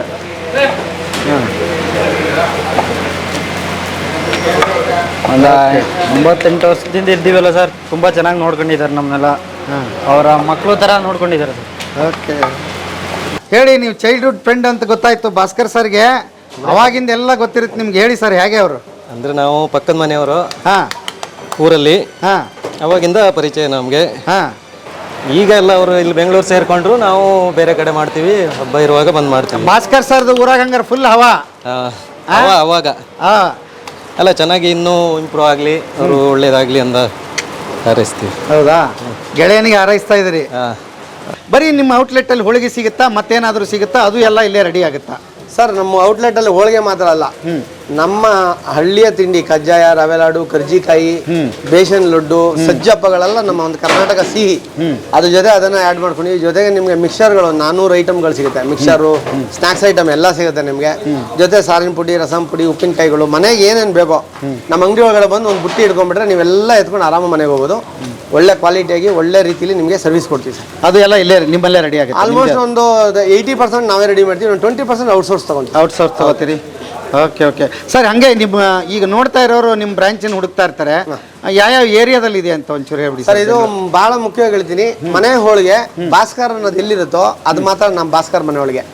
ನಿಮ್ಗೆ ಹೋದ್ರೆ ಲೈನಿಗೆ ಹೇಳಕ್ ಹೋದ್ರೆ ಇವಾಗ DVG road, Jayanagar, Katriguppe, R R Nagar, Malleshwaram, Basaveshwara Nagar, Mahalakshmi layout, R R Nagar, Deepa complex, Koramangala, ಹೀಗೆ ಇಲ್ಲಿ ನಾಗರಬಾವಿ ಮತ್ತು ವಿದ್ಯಾರಣ್ಯಪುರ, ಬೆಂಗಳೂರು ಸಿಟಿಲಿ ಇಲ್ಲೆಲ್ಲ ನಿಮಗೆ ಸಿಗುತ್ತೆ. ಎಲ್ಲೋದ್ರೂ ನಿಮಗೆ ಭಾಸ್ಕರ್ ಮನೆ ಹೋಳಿಗೆ ಎಲ್ಲ ಕಡೆ ಕಾಣಿಸುತ್ತೆ. ಔಟ್ಲೆಟ್ಟಲ್ಲಿ ಬಿಸಿ ಬಿಸಿನೇ ಮಾಡ್ಕೊಡ್ತೀರಿ? ಎಲ್ಲ ಕಡೆ ನಿಮಗೆ ಬಿಸಿ ಬಿಸಿ ಹೋಳಿಗೆನ ಮಾಡ್ಕೊಡ್ತಿದ್ವಿ. ಬಟ್ ಗ್ರಾಹಕರೇ ಒಂದು ವಿಚಾರ ಹೇಳ್ತೀನಿ, ತಣ್ಣಗೆ ಮಾಡಿ ಯಾಕೆ ಕೊಡ್ತೀವಿ ಅಂದರೆ ಬಿಸಿ ಹಾಕಿದ್ರೆ ಅದು ನೀರು ಬರುತ್ತೆ, ಹೋಳಿಗೆ ಹಾಳಾಗುತ್ತೆ. ನಿಮಗೆ ಮನೆಗೆ ಹೋದ್ರೊಳಗೆ ಎಲ್ಲ ಪಸೆ ಬಂದು ಹಾಳಾಗುತ್ತೆ. ಅದರಿಂದ ನಾವು ಫ್ಯಾನ್ ಇಟ್ಟು ತಣ್ಣಗೆ ಮಾಡಿನೇ ಪ್ಯಾಕ್ ಮಾಡಿಕೊಡುವಂಥದ್ದು. ನಮ್ಮ ಗೋಡನಲ್ಲಿ ಡೈಲಿ ಬೆಳಿಗ್ಗೆ 6 ಗಂಟೆ 7 ಗಂಟೆ ಎಲ್ಲ ಹೋಳಿಗೆ ಶುರು ಮಾಡ್ತೀವಿ. 10 ಗಂಟೆಯಿಂದ ಅಂಗಡಿಲಿ ಶುರು ಮಾಡ್ತೀವಿ. ಅಂಗಡಿಯಲ್ಲಿ ಇದು ಈಗ ಇಲ್ಲಿ ರೆಡಿ ಆಗ್ತಿದೆಯಲ್ಲ ಗೋಡೌನಲ್ಲಿ? ಆರ್ಡರ್ಗಳೆಲ್ಲ ಇರುತ್ತೆ. ಬೆಳಿಗ್ಗೆನೆ ಬೇಗ ಕೆಲವರು ಆರ್ಡರ್ ಇರ್ತಾರೆ. ನಾವು ಬೆಳಿಗ್ಗೆನೆ ಬೇಗ ಎದ್ದು ಇಲ್ಲಿ ರೆಡಿ ಮಾಡಿ ಆರ್ಡರ್ ಕಳಿಸ್ತೀವಿ, ಅಂಗಡಿ ಕಳಿಸ್ತೀವಿ. ಓಕೆ. ನಾನು ಬಂದು 3ನೇ ವರ್ಷ ಇದು ಡ್ಯೂಟಿಗೆ. ಎಲ್ಲ ಚೆನ್ನಾಗಿದೆ, ಅನುಕೂಲ ಇದೆ, ಏನು ತೊಂದರೆ ಇಲ್ಲ. ನಾವು ಐಟಮ್ ಹೊಡಿಯೋದು, ಅಂಗಡಿ ಒಳಗೆ ಐಟಮ್ ಸಪ್ಲೈ ಮಾಡೋದು. ಏನು ಇಡೀ ಬೆಂಗಳೂರು ಸಪ್ಲೈ ಮಾಡ್ತೀರಾ? ಇಲ್ಲ, ಆರನಾರ ಕತ್ರಗುಪ್ಪೆ. ಕತ್ರಗುಪ್ಪೆ ಬರೀ ಹೋಳಿಗೆನಾ? ಹೋಳಿಗೆ ಎಲ್ಲ ಐಟಮ್, ಪ್ರತಿಯೊಂದು ಐಟಮ್ ಎಲ್ಲ ಗೋಡನ್. ಈ ಗೋಡನಿಂದ ಎಲ್ಲ ಐಟಮ್ ತೊಗೊಂಡೋಗ್ತೀನಿ 2 ಅಂಗಡಿ. ಹೌದಾ? ಮೂಲ ಇದೆ ನಿಮ್ಮದು. ಮೊದಲು ಏನು ಮಾಡ್ತಿದ್ರಿ ಸರ್ ನೀವು? ಮೊದಲು ಬೇರೆ ಕೆಲ್ಸಗಳು ಮಾಡ್ತಾ ಇದ್ರಿ. ಇಲ್ಲಿ ಬಂದಮೇಲೆ ಕೆಲಸ ಇರಲಿಲ್ಲ. ಇಲ್ಲಿ ಹಿಂಗೆ ಯಾರೋ ಪುಣ್ಯಾತ್ಮ ಸೇರಿಸಿದ್ರು. ಅವರಿಂದ ನಾನು ಚೆನ್ನಾಗಿದ್ದೀನಿ. ನಮ್ಮ ಬಾಸು ಚೆನ್ನಾಗಿ ನೋಡ್ಕೊತಾವ್ರೆ, ಏನು ತೊಂದರೆ ಇಲ್ಲ. ಓಕೆ. ಎಷ್ಟೇ ಕಷ್ಟ ಇರಲಿ ಏನೇ ಇರಲಿ ನಾವು ಬರ್ತೀವಲ್ಲ ಏನೋ ನೋವು ತಿನ್ಕೊಂಡ್ ಬಂದಿರ್ತೀವಿ ಇಲ್ಲಿ ಬಂದು ಎಲ್ಲ ಸೇರ್ಬಿಟ್ರೆ ಖುಷಿ ಆಗೋತಿತ್ತು ನಮ್ಗೆ. ಸರ್ ಇವೇನು ಸರ್ ಇಷ್ಟೊಂದು ಪ್ರಶಸ್ತಿಗಳಲ್ಲಿ ಕಾಣಿಸ್ತಾ ಇದೆ, ಮುಖ್ಯವಾಗಿ ಯಾವ್ಯಾವ ಬಂದವಂತ ಒಂಚೂರು ಹೇಳ್ಬಿಡಿ. ಇದು ನಮ್ಮ ಅಮ್ಮನ ಫೋಟೋ. ಅದು ಹೇಳಿದ್ನಲ್ಲ ನಾವಾಗಲೇ ಹೇಳಿದಾಗೆ ನಮಗೂ ನಮ್ಮ ಮನೆ ದೇವರು, ನಮ್ಮ ಮನೆ ದೇವರು ಅಂತ ಅಮ್ಮನೇ, ಅವರೇ ಎಲ್ಲ ನಮಗೆಲ್ಲ. ಆಮೇಲೆ ಇದೊಂದು ಇಂಡಿಯನ್ ಐಕಾನ್ ಅಂತ ಬಿಸ್ನೆಸ್ ಅವ್ರಿಗೆ ಕೊಟ್ಟಿರೋ ಅವಾರ್ಡ್ ಇದು. ನನಗೆ ಗುರುತಿಸ್ಬಿಟ್ಟು ಇದೊಂದು ಕೊಟ್ಟಿದ್ದಾರೆ. ಅವ್ರಿಗೆ ಥ್ಯಾಂಕ್ ಯು ಹೇಳ್ತೀನಿ. ಇದು ಕೂಡ ಅವರೇ ಕೊಟ್ಟಿದ್ದು. 2 ಗಿಫ್ಟು, 2 ಪ್ರಶಸ್ತಿ. ಅದ್ಭುತ. ಸೊ ಏನೋ ಅವ್ರಿಗೆ ದೊಡ್ಡದಾಗಿ ಕಾಣಿಸಿದೀನಿ ಅನ್ಸುತ್ತೆ. ಮತ್ತೆ ಇನ್ನೂ ಡೌಟ್ ಇದೆಯಾ ನಿಮ್ಗೆ? ಇಲ್ಲ ಸರ್, ನನಗೆ ಅದು ಗೊತ್ತಿಲ್ಲ. ನಾನು ಇವಾಗಲೂ ಕೆಲಸಗಾರ ಆಗಿ ಇರೋಕ್ಕೆ ಇಷ್ಟಪಡ್ತೀನಿ. ಯಾವಾಗಲೂ ಕೆಲಸದ ಆ ಮೈಂಡಲ್ಲಿ ಇರ್ತೀನಿ ಸರ್. ಅದೊಂಥರ ತುಂಬ ಖುಷಿ ಕೊಡುತ್ತೆ. ಯಜಮಾನ್ ಆದ್ರೂ ಖುಷಿ ಇರೋಕ್ಕಾಗಲ್ಲ ಸರ್. ಅದಕ್ಕೆ ಅಂಥದ್ದೇ ಶರ್ಟ್ ಹಾಕಿರಿ, ನಿಮ್ಮನ್ನು ಹುಡುಕೋದೇ ಕಷ್ಟ ಅಲ್ಲಿ. ಎಲ್ಲರೂ ಒಂದೇ ಥರ ಕಾಣಿಸ್ತೀರಿ. ಆಗ್ತೀವಿ ಅಂದರೆ ಕೆಲಸಗಾರ ಆಗಿದ್ದಷ್ಟು ಖುಷಿ ಯಜಮಾನ್ರಲ್ಲಿ ಸಿಗಲ್ಲ. ಅದಕ್ಕೆ ಕೆಲಸಗಾರ ಆಗಿರ್ಬೇಕು. ಆವಾಗ ಅದು ಅವ್ರ ಕಷ್ಟಗಳು ಅಂದ್ರಕ್ಕಿಂತ ಕೆಲಸದ್ದು ಕಷ್ಟ ಏನಿದೆ ಅವ್ರ ಕಷ್ಟ ಅಲ್ಲ, ಕೆಲಸದ ಕಷ್ಟಗಳೇನಿದೆ ಅಲ್ಲಿ ಏನೇನು ಅವ್ರಿಗೆ ಕೆಲವೊಂದ್ಸಲ ಏನಂತ ಯಜಮಾನ ಆಗಿದ್ದಾಗ ಅವ್ರಿಗೇನು ಸಮಸ್ಯೆ ನಮ್ಗೆ ಅನಲೈಸ್ ಮಾಡೋಕ್ಕಲ್ಲ. ನಾವು ನಮ್ಮ ವೇಲೆ ಅವ್ರನ್ನ ನೋಡ್ತಾ ಇರ್ತೀವಿ. ಅವರು ಅಷ್ಟೇ ನಮ್ಮನ್ನ ಯಜಮಾನ ರೀತಿಯಲ್ಲಿ ನೋಡ್ತಾ ಇರ್ತಾರೆ. ಆ ಥರದ ಕನ್ಫ್ಯೂಷನ್ ಇದೆ. ನಮ್ಮಲ್ಲಿ ಆ ಕನ್ಫ್ಯೂಷನ್ ಕಡಿಮೆ ಇದೆ. ಯಾಕಂದ್ರೆ ನಾನು ಕೆಲಸಗಾರನ ನೋಡ್ತೀವಿ, ಅವರು ನನ್ನನ್ನು ತುಂಬ ಜನ ನನ್ನ ಮೊದಲಿಂದ ನೋಡಿದ್ರಿಂದ, ಅವರು ನನ್ನ ಜೊತೆ ಕ್ಲೋಸ್ ಆಗಿರೋದ್ರಿಂದ ಎಲ್ಲೂ ಸಮಸ್ಯೆಗಳಿಲ್ಲ. ದೇವರ ಆಶೀರ್ವಾದದಿಂದ ಎಲ್ಲರೂ ಒಗ್ಗಟ್ಟಲ್ಲಿ ತುಂಬ ಚೆನ್ನಾಗಿ ಹೋಗ್ತಿದೆ. ಖುಷಿ. ಯಶಸ್ಸಿನ ಗುಟ್ಟು ನಿಮ್ಮದು. ಮುಂದಿನ ಕನಸುಗಳೇನು ಸರ್? ಮುಂದಿನ ಕನಸು ಸರ್, ಮೈನು ಇಲ್ಲಿ ಇನ್ನೊಂದಿಷ್ಟು ಬೆಳಿಬೇಕು. ನಮ್ಮ ಇಂಡಿಯಾದಲ್ಲಿ ಎಲ್ಲ ಕಡೆನೂ ಹೋಳಿಗೆ ಸಿಗಬೇಕು, ಅದೊಂದು. ಆಮೇಲೆ ಔಟ್ ಆಫ್ ಕಂಟ್ರಿ ರೀಚ್ ಆಗಬೇಕು. ಅಲ್ಲಿ ರೀಚ್ ಆಗಿ ಅಲ್ಲಿ ನಾವು ಇದೇ ಥರ ಸಕ್ಸಸ್ನ ಅಲ್ಲಿ ನೋಡಬೇಕು ಅನ್ನೋ ಒಂದು ಆಸೆ ಇದೆ. ಅದೇ ಕೆಲಸದ ಮೇಲೆ ಇದೆ. ಅಂದರೆ ನಾನು ಅನ್ಕೊಳ್ಳೋಕೆ ನಾನು ದೊಡ್ಡವನಲ್ಲ ಸರ್. ನಾನು ಕೆಲಸ ಮಾಡೋಕ್ಕೆ ಬಂದೆ, ಹೊಟ್ಟೆಪಾಡಿಗೋಸ್ಕರನೇ ಬಂದಿದ್ದು. ತುಂಬ ಜನ ನನ್ನ ಗ್ರಾಹಕರು ಹೇಳ್ತಾರೆ, ನಮ್ಮ ಒಂದು ಪ್ರಾಡಕ್ಟು ಅಲ್ಲಿಂದ ಪಿಜ್ಜಾ ಬರ್ಗರ್ ಎಲ್ಲ ತಂದಿಲ್ಲ ನಾವು ತಿಂತಿದ್ದೀವಿ, ನೀನು ಯಾಕೆ ಅದನ್ನು ತೊಗೊಂಡೋಗ್ಬಾರ್ದು. ಅಲ್ಲಿಂದ ತುಂಬ ಆರ್ಡರ್ಗಳು ಬರುತ್ತೆ ನನಗೆ. ಎಲ್ಲ ಗ್ರಾಹಕರು ಹೌದಲ್ವ, ಯಾಕೆ ಮಾಡ್ಬೋದು. ಈಗ ಸ್ವಲ್ಪ ನಾವು ಒಂದು ಅನುಕೂಲವಾಗಿ ಸಂಸ್ಥೆ ನಡೆಸೋ ಟೈಮಲ್ಲಿ ಯಾಕೆ ಆ ಪ್ರಯತ್ನ ಮಾಡ್ಬೋದು. ಹೌದು, ನಾನು ಒಂದು ಹೋಳಿಗೆನ ಇಲ್ಲಿ ಪಿಜ್ಜಾ ಬರ್ಗರ್ ತಿಂದ ಹಾಗೆ ಅಲ್ಲಿ ಕೊಡ್ಬೇಕು ಅನ್ನೋದು ಒಂದು ಇವಾಗ ಒಂದು ತಲೆಯಲ್ಲಿ ತಾಟಿದೆ. ಅದಕ್ಕೆ ನನ್ನ ಹಿಂದ್ಗಡೆ ಸಂಜಯ್ ಸರು, ರಾಘವೇಂದ್ರ ಐತಳ್ರು, ನನ್ನ ಟೀಮು, ಆಮೇಲೆ ಬೇರೆ ಬೇರೆ ನನ್ನ ಫ್ರೆಂಡ್ಸ್ ಸರ್ಕಲ್ ಸ್ವಲ್ಪ ಸಪೋರ್ಟ್ ಮಾಡ್ತಾಯಿದ್ದಾರೆ, ಮಾಡಿ ಇನ್ನೂ ಚೆನ್ನಾಗಿ ಮಾಡಿ ಅಂತ. ಅದ್ರ ಜೊತೆ ಗ್ರಾಹಕರು ಕೂಡ ತುಂಬ ಜನ ನನಗೆ ಬೆಂಬಲ, ಗುಡ್ಡು ಒಳ್ಳೆ ಕೆಲಸ ಮಾಡ್ತಾಯಿದ್ದೆ ಮಾಡು ಅಂತಿದ್ರೆ. ನಿಜವಲ್ಲ ಅದೆಲ್ಲ ನನಗೊಂದು ಎನರ್ಜಿ. ಗೊತ್ತಿಲ್ಲ, ಒಟ್ಟು ಕೆಲಸ ಮಾಡ್ತೀನಿ, ಏನಾಗ್ತೀನಿ ನಂಗೆ ಗೊತ್ತಿಲ್ಲ. ಕೆಲಸ ಮಾಡೋದು ನನ್ನ ಕೆಲಸ ಸರ್. ಕೆಲಸ ಚೆನ್ನಾಗಿ ಮಾಡ್ತೀನಿ ಅಷ್ಟೇ ಸರ್. ಇಷ್ಟೆಲ್ಲ ಆದಮೇಲೆ ಒಂದು ಪ್ರಶ್ನೆ ಉಳಿಯುತ್ತೆ, ಬಟ್ ನಾನು ಅದನ್ನು ಕೇಳಕ್ಕೆ ಹೋಗಲ್ಲ. ಲಾಭ ಎಷ್ಟು ಅಂತ ಕೇಳ್ತಾರೆ, ದುಡಿಮೆ ಎಷ್ಟು ಅಂತ ಕೇಳ್ತಾರೆ. ನಾನು ಅದನ್ನು ಬಿಟ್ಟು 5ನೇ ಕ್ಲಾಸಿನ ಹುಡುಗ ಇಲ್ಲಿವರೆಗೆ ಎಷ್ಟು ಬಂಡವಾಳ ನೀವು ಹಾಕಿರಬಹುದು ಸರ್ ಇದು ನಡೆಯೋದಕ್ಕೆ? ನಿಜ ಹೇಳ್ಬೇಕಂದ್ರೆ ಬಂಡವಾಳ ಇವಾಗ ನೀವು ಕೇಳಿದ ತಕ್ಷಣ ಇದು ಎಷ್ಟಾಗಿದೆ ಅಂತ ಯೋಚನೆ ಮಾಡ್ಬೇಕು ನನಗೆ. ನಿಜ ಹೇಳ್ತೀನಿ ಸರ್, ನನ್ನ ಲೆಕ್ಕಾಚಾರ ಬೇಕು. ಒಂದು ಅಂದಾಜು ಮಾಡಿದ್ರೆ ಸ್ಟ್ರಾಂಗು. ಕೆಲಸ ಮಾಡ್ತಾ ಇರ್ತೀನಿ. ಏನು ಬರುತ್ತೋ ಅಲ್ಲಿ ಇಲ್ಲಿ ಹಾಕ್ಬಿಟ್ಟು ಅಂಗಡಿಗಳು ಮಾಡ್ತಾನೆ ಇದ್ದೀನಿ. ಅಂದಾಜು ಆಗಿರ್ಬೋದು ಸರ್, ಇವಾಗ ಒಂದು 5-6 ಕೋಟಿ ಹತ್ರ ರೀಚ್ ಆಗಿರ್ಬೋದು. 5-6 ಕೋಟಿ ಹತ್ರ ರೀಚ್ ಆಗಿರ್ಬೋದು. ಎಷ್ಟು ವರ್ಷದಲ್ಲಿ ಜಾದು ಸರ್? 10 ಇಯರ್. 10 ವರ್ಷ 5-6 ಕೋಟಿ ಬಂಡವಾಳ ಹಾಕಿದ್ದೀರಿ. ಇಷ್ಟು ಜನ ಕೆಲಸ ಕೊಟ್ಟಿದ್ದೀರಿ. ಒಂದು ಮ್ಯಾನೇಜ್ಮೆಂಟ್ ಟೀಮ್ ಇದು. ನಾವು ಅಂಡರ್ಗ್ರೌಂಡಿಂದ ಕೆಲಸ ಮಾಡಿಕೊಂಡು ಇಲ್ಲಿ ಬಂದಿದ್ದೀವಿ. ಇಲ್ಲಿಂದ ಬೆಳೆಸ್ಕೊಂಬರೋದು ಮೂಲತಃ ಇವ್ರು ಬಂದರು, ನನ್ನ ಸ್ನೇಹಿತರು ಇವರು. ಇಲ್ಲಿಂದ ಇವರು ಬ್ಯಾಂಕ್ದು ಗಿಂಕದೆಲ್ಲ ಒಂದಿಷ್ಟು ಕೆಲಸಗಳು, ಪರ್ಚೇಸಿಂಗ್ದೆಲ್ಲ ಇವ್ರು ಪ್ಲ್ಯಾನ್ ಮಾಡಿದ್ರು. ಆಮೇಲೆ ಇವರು ನಮ್ಮ ಅಕೌಂಟ್ ಸೆಕ್ಷನ್ನು, ನನ್ನ ಆತ್ಮೀಯ ಗೆಳೆಯ, ಒಂದು ಚಿಕ್ಕ ಹುಡುಗ ಇದ್ದ, ಆಲ್ರೆಡಿ 7-8 ವರ್ಷ ಆಯಿತು ಜೊತೆಗೆ ಬಂದು ಜೊತೆಗಿದ್ದು ನಮ್ಮ ಹಣಕಾಸು ವ್ಯವಹಾರಗಳೆಲ್ಲ ಇವ್ರು ನೋಡ್ಕೊತಾರೆ. ಇವರು ಗುಣಕರಣ ಅಂತ, ಇವರು ನನಗೆ ಇಲ್ಲಿಂದ ಐಟಮ್ನ ಯಾವ ಅಂಗಡಿ ಏನು ಕಳಿಸ್ಬೇಕು ಕೊಡ್ಕೊತಾರೆ. ಇವರು ಮಹೇಶ್ ಅಂತ, ಅವರು ನಮ್ಮ ಇಡೀ ಫ್ರಾಂಚೈಸಿಗಳನ್ನು ಏನು ಪ್ರಾಡಕ್ಟ್ ಕಳಿಸ್ಬೇಕು, ಏನೇನು ಮಾಡಬೇಕು ಅಂತ ಎಲ್ಲ ಅವ್ರು ಇನ್ಚಾರ್ಜ್ ತೊಗೊತಾರೆ. ಚಂದ್ರಣ್ಣ ಅಂತ, ಇಲ್ಲಿಂದ ನಮ್ಮ ಸ್ಟೋರ್ಗಳಿಗೆ ಏನು ಅಂಗಡಿ ರೀಚ್ ಮಾಡಬೇಕು ಅದನ್ನೆಲ್ಲ ಮಾಡ್ಕೊತಾರೆ. ಅವರು ಕಿಚನ್ ಸೆಕ್ಷನಲ್ಲಿ, ಅವರು ನನ್ನ ಊರ ಕಡೆಯವರು, ನಮ್ಮ ಸ್ನೇಹಿತರು. ಕಿಚನ್ ಸೆಕ್ಷನ್ನಲ್ಲಿ ಏನೇನು ಖರ್ಚು ಮಾಡ್ತೀವಿ, ಏನೇನು ಮೆಟೀರಿಯಲ್ ಬೇಕು ಬೇಡ ಅನ್ನೋದನ್ನೆಲ್ಲ ಅವ್ರು ರೆಡಿ ಮಾಡ್ಕೊತಾರೆ. ಲಕ್ಷ್ಮಣ್ ಸರ್ ಅಂತ, ಅವರು ನಮ್ಮ ಸಿಸ್ಟಮನ್ನು, ಆಮೇಲೆ ಬಿಲ್ಲಿಂಗ್ ಸಿಸ್ಟಮ್ಮು ಇದನ್ನೆಲ್ಲ ಅವ್ರು ಟ್ರ್ಯಾಕ್ ಮಾಡ್ತಾರೆ. ಅಗ್ರಜ ಅಂತ ಅವರು HR, ನಮ್ಮ ಹುಡುಗರುಗಳನ್ನ ಕಂಪ್ಲೀಟು ಹುಡುಗರನ್ನ ಎಲ್ಲೆಲ್ಲಿ ಏನೇನು ಯಾರ್ಯಾರು ಹುಡುಗರು ಬೇಕಾಗುತ್ತೆ, ಏನು ಸಮಸ್ಯೆ ಇದೆ ಅದನ್ನೆಲ್ಲ ಅವ್ರ ಬಗೆಹರಿಸ್ತಾರೆ. ಪ್ರಮೋದ್ ಅಂತ, ನಾವೀಗ ಔಟ್ ಆಫ್ ಕಂಟ್ರಿ ಹೋಗೋದಕ್ಕೆ ಏನೇನು ಪ್ಲ್ಯಾನ್ ಮಾಡ್ತಾಯಿದ್ವಿ, ಇಲ್ಲಿಗೆ ಇನ್ನೇನೇನು ಬೇಕು ಅನ್ನೋದನ್ನು ಅವ್ರು ಮಾಡ್ತಾಯಿದ್ದಾರೆ. ರಾಮಣ್ಣ ಅಂತ, ಇಡೀ ಗೋಡನ್ನಲ್ಲಿ ಏನೇ ಪ್ರಾಬ್ಲಮ್ ಇದ್ದರೂ ರಾಮಣ್ಣನವರು ಸಾಲ್ವ್ ಮಾಡಿಕೊಡ್ತಾರೆ. ಸೊ ಇನ್ನೊಂದು ಇವಾಗ ನನಗೆ ಅನಿಸಿದ್ದು ಪ್ರೆಸೆಂಟು, ನನಗೆ ಎಜುಕೇಷನ್ ಇಲ್ಲ ಅಂದರೆ ಏನಂತೆ, ಎಜುಕೇಷನ್ ಇರೋರೆಲ್ಲ ನನ್ನ ಜೊತೆ ಇದ್ದಾರೆ ಸರ್, ಇನ್ನೇನು ಬೇಕು ನನಗೆ. So simple. ಎಜುಕೇಷನ್ ಇಲ್ಲ ಅಂದರೆ ಕಷ್ಟ, ಎಜುಕೇಷನ್ ಇರೋ ಜೊತೆಗಿದ್ರೆ ಏನು ಕಷ್ಟ. ಅದರಿಂದ ನಿಜವಾಗ್ಲೂ ಹೇಳ್ತೀನಿ, ನನ್ನ ಭಯಂಕರವಾಗಿರೋ ಅಂಥ ಪಿಲ್ಲರ್ಗಳು ಕೆಳಗಡೆ ತಳಪಾಯ ನಮ್ಮ ಅಂಗಡಿಲಿರೋ ಹುಡುಗರು, ನಮ್ಮ ವರ್ಕು ಹೋಳಿಗೆ ಮಾಡೋರೆಲ್ಲ ನಮಗೆಲ್ಲ ಒಂದು ಪಾಯ ಅಂದರೆ ಇವೆಲ್ಲ ಒಂದು ಪಿಲ್ಲರ್ ನನಗೆ. ನನಗೆ ಒಂದೇ ಧೈರ್ಯ, ನನಗೆ ಎಜುಕೇಷನ್ ಎಲ್ಲರೂ ಹೇಳ್ತಾರೆ 5ನೇ ಕ್ಲಾಸ್ ಓದಿದೆ ಹೆಂಗೆ ಮಾಡ್ತೀಯ. ನಮ್ಮಮ್ಮ ಕೂಡ ಇವತ್ತು ಹೇಳ್ತಾರೆ, ಸರ್ ನೀನೇನು ಓದಿಲ್ಲ ಕಣೋ, ನಿಂಗೆ ಬುದ್ಧಿ ಇರಲ್ಲ, ಹುಷಾರು, ಎಲ್ಲೆಲ್ಲೋ ಹೋಗಿ ಹಾರ್ಬಿಟ್ಟಿಯಾ, ಹಂಗೆ ಮಾಡ್ಕೊಂಡ್ಯಾ, ತೊಂದರೆ ಮಾಡ್ಕೊಂಡ್ಯಾ ಅಂತ ನಮ್ಮಮ್ಮನೇ ಹೇಳ್ತಾ ಇರ್ತಾರೆ. ಮಗನೇ ನಿಂಗೆ ಓದಿಸಿಲ್ಲ ನಾನು, ನಿಂಗೆ ವಿದ್ಯೆ ಕಡಿಮೆ, ಹುಷಾರ ಮಾಡು, ಎಲ್ಲೆಲ್ಲೋ ಕಾಲು ಹಾಕ್ತೀಯ ನೀನು, ಹಂಗೆ ಮಾಡ್ತೀಯ ಹಿಂಗೆ ಮಾಡ್ತೀನಿ ಅಂತ ಹೋಗಿ ಎಲ್ಲೋ ಹಳ್ಳಕ್ಕೆ ಬಿಡಬೇಡ, ತುಂಬ ಕಷ್ಟಪಟ್ಟು ಬಂದಿದ್ಯಾ, ಅದನ್ನು ಉಳಿಸ್ಕೊಂಡು ಹೋಗಿ ಸಾಕು ಅಂತಾರೆ ನಮ್ಮಮ್ಮ. ಸಣ್ಣ ಪುಟ್ಟ ಇರುತ್ತೆ, ಅದು ಕ್ಯಾಜುವಲ್, ಮನೆಯಲ್ಲೂ ಇರುತ್ತೆ. ಅದು ಬಿಟ್ಟು ಕೆಲಸ ಅಂದಾಗ ಎಲ್ಲ ಬಿಟ್ಟು ನಿಂತಿರ್ತಾರೆ ಸರ್. ನಮ್ಮ ಟೀಮ್ ಸಾಕಷ್ಟು ಸ್ಟ್ರಾಂಗ್ ಇದ್ದಾರೆ. ಅದರಿಂದ ನೋಡಿ ಸರ್, ನೋಡಿ ನನಗೆ ನನಗೆ ಆಸ್ಟ್ರೇಲಿಯಾ ಹೋಗಲ್ಲ, ನನ್ನ ಪಾಸ್ಪೋರ್ಟಲ್ಲಿ ಇಂಗ್ಲೀಷಲ್ಲಿ ಕೇಳಿದ್ರೆ ನಂಗೆ ಹೇಳಕ್ಕೆ ಬರೋಲ್ಲ, ಹೋಗಿ ರೆಡಿ ಮಾಡ್ತಾ ಇದೀವಿ ಅಂದರೆ ನಮ್ಮ ಟೀಮ್ ಸ್ಟ್ರಾಂಗ್ ಆಗಿದ್ದಾರೆ ಅಂತ. ಕರೆಕ್ಟ್ ಅಲ್ಲ, ಎಲ್ಲ ನಾವು ಅಲ್ಲಿ ಹೋಗೋದೇ ಇಲ್ಲ. ಸೊ ಇನ್ನೊಂದು ದೇವ್ರ ಆಶೀರ್ವಾದ ಸರ್. ನೀವೇನು ಹೇಳ್ತೀನಿ ಹೇಳಿ ಸರ್. ನಮಸ್ತೆ ಸರ್, ಯುಗಾದಿ ಹಬ್ಬದ ಶುಭಾಶಯಗಳು ಎಲ್ಲರಿಗೂ. ನಮ್ಮ ಬಾಸ್ ಹೇಳಿದ್ರು ಇವಾಗ ಏನಪ್ಪ ಎಜುಕೇಷನ್ ಎಜುಕೇಷನ್ ಜೊತೆಗಿದ್ದಾರೆ ಅಂತ.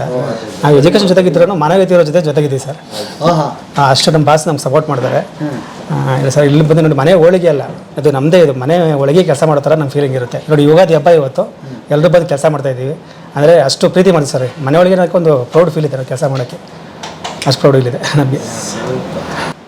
ನಿಮ್ಮೆಲ್ಲ ಕತೆ ಕೇಳಿದ ಮೇಲೆ ನಮ್ಮ ವೀಕ್ಷಕರಿಗೋಸ್ಕರ ಮತ್ತು ಯೂತ್ಸ್ಗೆ ಏನಾದರೂ ಒಂದು 2 ಮಾತು ಹೇಳೋದಾದ್ರೆ ಏನು ಹೇಳ್ತೀವಿ ಸರ್? ಹಾಂ ಸರ್, ಇವಾಗ ನೀವು ನೋಡಿದಾಗೆ ಓದಿದ್ದೀವಿ ಎಲ್ಲ ಇದೆ, ಕಂಪ್ನಿಯಲ್ಲೇ ಕೆಲಸ ಮಾಡಬೇಕು, ಇಲ್ಲ ಕಂಪ್ಯೂಟ್ರಲ್ಲೇ ಕೆಲಸ ಮಾಡಬೇಕು ಅನ್ನೋದಿಲ್ಲ. ನಮ್ಮ ಮನಸ್ಸು ನಾವು ಬದುಕೋಕ್ಕೋಸ್ಕರ ಯಾವುದು ಕೆಲಸ ಮಾಡಬೇಕಂದ್ರೆ ಎಲ್ಲಿ ಬೇಕಾದ್ರೂ ಕೆಲಸ ಮಾಡೋದು. ಎಜುಕೇಷನ್ ಇದು ಇಂಥದಕ್ಕೂ ಹೆಲ್ಪ್ ಆಗುತ್ತೆ. ಬರೀ ನಾವು ಕಂಪ್ನೀಲಿ, ಕಂಪ್ಯೂಟ್ರಲ್ಲಿ, ಸಿಸ್ಟಮಲ್ಲಿ, IT BTಲೇ ಮಾಡಬೇಕಂತೇನಿಲ್ಲ. ಬೇರೆ ಬೇರೆ ಲೋಕದಲ್ಲಿ ಓದಿರೋರು ಹೋಗಿ ಇನ್ವಾಲ್ವ್ ಆದರೆ ನೀವು ನಮಗಿನ್ನ ಚೆನ್ನಾಗಿ ಕೆಲಸ ಮಾಡ್ತೀರಾ. ಅಂದರೆ ನಾವೊಂದು ಅನ್ಎಜುಕೇಟೆಡ್ ವರ್ಕ್ ಏನು ನಾವು ಮಾಡ್ತೀವೋ ಅದಕ್ಕಿಂತ ಮೀರಿ ಇನ್ನೂ ಚೆನ್ನಾಗಿ ಕೆಲಸ ಮಾಡ್ಬೋದು. ಅಲ್ಲಿ ಬಂದು ಇನ್ನೂ ಚೆನ್ನಾಗಿ ನೀವು ನಮಗಿನ್ನ ಹೇಳ್ಕೊಡೋಂಥ ನಿಮ್ಮ ಹತ್ರ ಇನ್ನೂ ಜಾಸ್ತಿ ಇರುತ್ತೆ. ಯಾಕಂದರೆ ನಾವು ಬರೀ ಕೆಲಸದ ಪ್ರಪಂಚ ನೋಡಿರ್ತೀವಿ. ನೀವು ಎಜುಕೇಷನ್ ವಿತ್ ಕೆಲಸ ನೋಡ್ಕೊಂಡಾಗ ನಿಮ್ಗೆ ಡಬಲ್ ಡಿಗ್ರಿ ಅಂತಾರಲ್ಲ, ನನ್ನ ಪ್ರಕಾರ ಇದು ನಿಮ್ಗೆ ಇನ್ನೊಂದು ಡಬಲ್ ಡಿಗ್ರಿ ಥರ ಆಗುತ್ತೆ. ಇನ್ನೂ ಚೆನ್ನಾಗಿ ಬದುಕ್ಬೋದು ಅಂತ ನಾನು ಹೇಳೋದಕ್ಕೆ ಇಷ್ಟಪಡ್ತೀನಿ. ಇವತ್ತಿನ ಯಂಗ್ಸ್ಟರ್ಸ್ಗೆ, ಇಲ್ಲ ಎಜುಕೇಷನ್ ಕಮ್ಮಿ ಇರೋರಿಗೋ ಇಲ್ಲ ಜಾಸ್ತಿ ಇರೋರಿಗೆ, ಯಾರೇ ಆಗಿರಲಿ, ಒಬ್ಬ ಮನುಷ್ಯ ಅಂದ ತಕ್ಷಣ ಯಾರು ಗುರ್ತಾನೇ ಇರಲ್ಲ. ಮನೇಲಿ ಬಿಟ್ಟರೆ ಇನ್ಯಾರಿಗೂ ಗೊತ್ತಿರಲ್ಲ. ನಮ್ಮನ್ನು ಪರಿಚಯ ಮಾಡಿಕೊಡೋದು ದುಡ್ಡಿರೋರು ಅಂತಲೂ, ದುಡ್ಡಿದ್ರೂ ಯಾರು ಪರಿಚಯ ಆಗೋಲ್ಲ. ತುಂಬ ಆಸ್ತಿ ಇದ್ರೂ ಕೂಡ ಅವ್ರು ಯಾರ್ಯಾರಿಗೂ ಪರಿಚಯ ಆಗೋಲ್ಲ. ಅವರು ಮಾಡೋ ಕೆಲಸ ಮಾತ್ರ ಅವ್ರನ್ನ ಗುರುತಿಸುತ್ತೆ. ಇವನು ಇದು ಅಂತ. ನಾನೊಬ್ಬ ಕಾಫಿ ಹಾಕೋನಾಗಿರಲಿ, ಹೋಟ್ಲಲ್ಲಿ ಕೆಲಸ ಮಾಡೋನಿರಲಿ, ಇಲ್ಲ ಅಥವಾ ದೊಡ್ಡ ಕಂಪ್ನಿಯಲ್ಲಿ ಎಲ್ಲೇ ಇರಲಿ, ನಾವು ಮಾಡೋ ಕೆಲಸ ನಮ್ಮನ್ನು ಗುರುತಿಸ್ಕೊಂಡು ಹೋಗ್ತಾ ಇರುತ್ತೆ. ಜೀವನದಲ್ಲಿ ಎಲ್ಲರಿಗೂ ಗುರುತಿಸಿದೆ ನಾವು ಮಾಡೋ ಕೆಲಸ. ನಾನೊಂದು ಏನು ಯೋಚನೆ ಮಾಡ್ತೀನಿ, ನಾನು ಬದುಕೊಂಡು ಬಂದಿರೋದು ದುಡ್ಡನ್ನು ನೋಡಿಲ್ಲ. ದುಡ್ಡು ಬೇಕು ಬದುಕೋಕ್ಕಿಲ್ಲ ಅಂತಲ್ಲ, ಕೆಲಸ ಮಾಡೋದು ಅಂತಕ್ಕೆ. ಬೆಳಿಗ್ಗೆ ಇದ್ದರೆ ನಾವು ಕೆಲ್ಸಕ್ಕೆ ಹೋಗ್ತೀವಿ ಅಂತ ಹೊಡ್ತೀವಿ, ದುಡ್ಡು ತರ್ತೀವಿ ಅಂತ ಯಾರೂ ಮನೆಯಿಂದ ಹೊಡಲ್ಲ. ಆವಾಗ ನನ್ನ ಯೋಚನೆ ಏನಕ್ಕೆ ಹೇಳ್ತಾಯಿದ್ದೀನಿ ಅಂದರೆ, ನಾವು ಕೆಲಸಕ್ಕಂತ ಹೋದಾಗ ಕೆಲಸ ಮಾಡ್ತಾ ಇರಬೇಕು. ಕೆಲಸ ಮಾಡ್ತಾಯಿದ್ದಾಗ ದುಡ್ಡು ಅದು ಬರುತ್ತೆ. ನಾವು ಎಷ್ಟು ಚೆನ್ನಾಗಿ ಕೆಲಸ ಮಾಡ್ತೀವಿ, ಎಷ್ಟು ಚೆನ್ನಾಗಿ ಯೋಚನೆ ಮಾಡ್ತೀವಿ, ಎಷ್ಟು ಚೆನ್ನಾಗಿ ನಮ್ಮ ಮೈಂಡನ್ನ ಬೆಳೆಸ್ಕೊತೀವಿ, ಎಷ್ಟು ಚೆನ್ನಾಗಿ ಕ್ರಿಯೇಟಿವ್ ಮಾಡ್ತೀವಿ, ಅದ್ರ ಮೇಲೆ ನಮ್ಮ ಬೆಳವಣಿಗೆ ಆಗುತ್ತೆ ಹೊರತು ಯಾವುದೇ ದುಡ್ಡಿಂದ ಅಲ್ಲ. ನೀವು ಎಷ್ಟು ಚೆನ್ನಾಗಿ ಕೆಲಸ ಮಾಡಿ, ಎಷ್ಟು ಹಾರ್ಡ್ ವರ್ಕ್ ಮಾಡ್ತೀವಿ, ಎಷ್ಟು ಟೈಮ್ ಜಾಸ್ತಿ ಕೆಲಸ ಮಾಡ್ತೀರಾ, ಟೈಮ್ ನೋಡ್ದೇ ಕೆಲಸ ಮಾಡ್ತೀರಾ, ಚೆನ್ನಾಗಿ ಕ್ರಿಯೇಟಿವ್ ಮಾಡಿ ಕೆಲಸ ಮಾಡಿ, ನಿಮ್ಮ ಹಿಂದ್ಗಡೆ ದುಡ್ಡು, ನಿಮ್ಮ ಬೆಳವಣಿಗೆ, ನಿಮ್ಮ ಹೆಸರು, ನೀವೆಲ್ಲರಿಗೂ ಪರಿಚಯ ಆಗ್ತಾ ಹೋಗ್ತಾ ಇರ್ತೀರ ಅಂತ ನನ್ನ ಅನಿಸಿಕೆ. ಈ ನನ್ನ ಅನಿಸಿಕೆ ನಾನು ನಿಮಗೆ ಹೇಳೋದಕ್ಕೆ ಇಷ್ಟಪಡ್ತೀನಿ. ಒಂದು ಓದಿರೋರು ಫುಡ್ ಲೋಕಕ್ಕೆ ಬಂದು ಇಲ್ಲಿ ಇನ್ನೂ ಚೆನ್ನಾಗಿ ಕ್ರಿಯೇಟ್ ಮಾಡ್ತಾರಿದ್ದಾರೆ. ನನ್ನ ಜೊತೆನೂ ತುಂಬ ಜನ ಹುಡುಗರು ಎಲ್ಲ ಎಜುಕೇಟೆಡ್ ಇರೋದು. ಅವ್ರು ಕೆಲಸ ಸಿಕ್ಕಿಲ್ಲ ಅಂತ ಬಂದಿಲ್ಲ, ನನ್ನ ಮೇಲೆ ಒಂದು ವಿಶ್ವಾಸಕ್ಕೆ ನನ್ನ ಜೊತೆ ಬಂದರು. ಇವತ್ತು ಅವರೇ ಚೆನ್ನಾಗಿ ಇಂಪ್ರೂವ್ ಮಾಡ್ತಾರೆ, ಕ್ರಿಯೇಟ್ ಮಾಡ್ತಾಯಿದ್ದಾರೆ, ಚೆನ್ನಾಗಿ ಡೆವಲಪ್ ಮಾಡೋ ಪ್ರಯತ್ನ ಮಾಡ್ತಾಯಿದ್ದಾರೆ. ಅವ್ರಿಗೂ ಅದರಲ್ಲಿ ಖುಷಿ ಇದೆ ಅಂತ ನಮ್ಮ ಹುಡುಗರು ಹೇಳೋದ್ರ ಪ್ರಕಾರ ನಮಗೂ ಖುಷಿ ಇದೆ ಸರ್. ನಾವು ಇನ್ನೂ ಏನೋ ಹೊಸದು ಕಲಿತಾ ಇದ್ದೀವಿ. ನಾವು ಕಲಿತಿರೋದು ಬಿಟ್ಟು ಇನ್ನೂ ನಾವು ಕಲಿತಾ ಇದ್ದೀವಿ. ಆಮೇಲೆ ಸಣ್ಣ ಬಂಡವಾಳದಲ್ಲೇ ಶುರು ಮಾಡ್ಬೋದು. ನೆನಪಿದೆ ಸರ್, ನನ್ನ ಹತ್ರ ಆ್ಯಕ್ಚುಲಿ ₹1 ಇರಲಿಲ್ಲ ಸರ್. ನನ್ನ ಸ್ನೇಹಿತರು 1-2-3 ಜನ ಹತ್ರ ಕಾಸಿಸ್ಕೊಂಗೆ ನಮ್ಮ ರಾಘವೇಂದ್ರ ಐತಾಳ ಅಂತ ಅವ್ರು ನನಗೆ ಸ್ವಲ್ಪ ಕಾಸು ಸಪೋರ್ಟ್ ಮಾಡ್ತಾರೆ. 5,000 ಇಟ್ಕೊಂಡು, ಆ 5,000ರಲ್ಲಿ ನನ್ನ ಹತ್ರ ₹1 ಇರಲಿಲ್ಲ. ನನ್ನ ಫ್ರೆಂಡ್ ಒಬ್ಬ ಚಂದ್ರು ಅಂತ ಇದ್ದ, ಅವನೊಂದು 2,000 ಕೊಟ್ಟ, ಇನ್ನೊಬ್ರು ಯಾರೋ 1,000 ಕೊಟ್ಟರು. ಮತ್ತು ಮಿಕ್ಕಿದ್ದು ನನ್ನ ಬಾಸ್ ಅವ್ರು ನನಗೆ ಸ್ವಲ್ಪ ಕೋಆಪ್ರೇಟ್ ಮಾಡಿದ್ರು.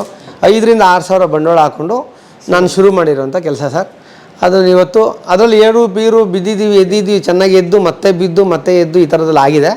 ಅದು ನಮ್ಮ ಪ್ರಯತ್ನಗಳ ಜೊತೆಗೆ ಕೆಲವೊಂದು ಕಡೆ ಜೀವನದಲ್ಲಿ ನಮ್ಮ ಒಂದು ಅದೃಷ್ಟವಶತೆಲ್ಲ ಏರುಪೇರು ಆಗುತ್ತೆ.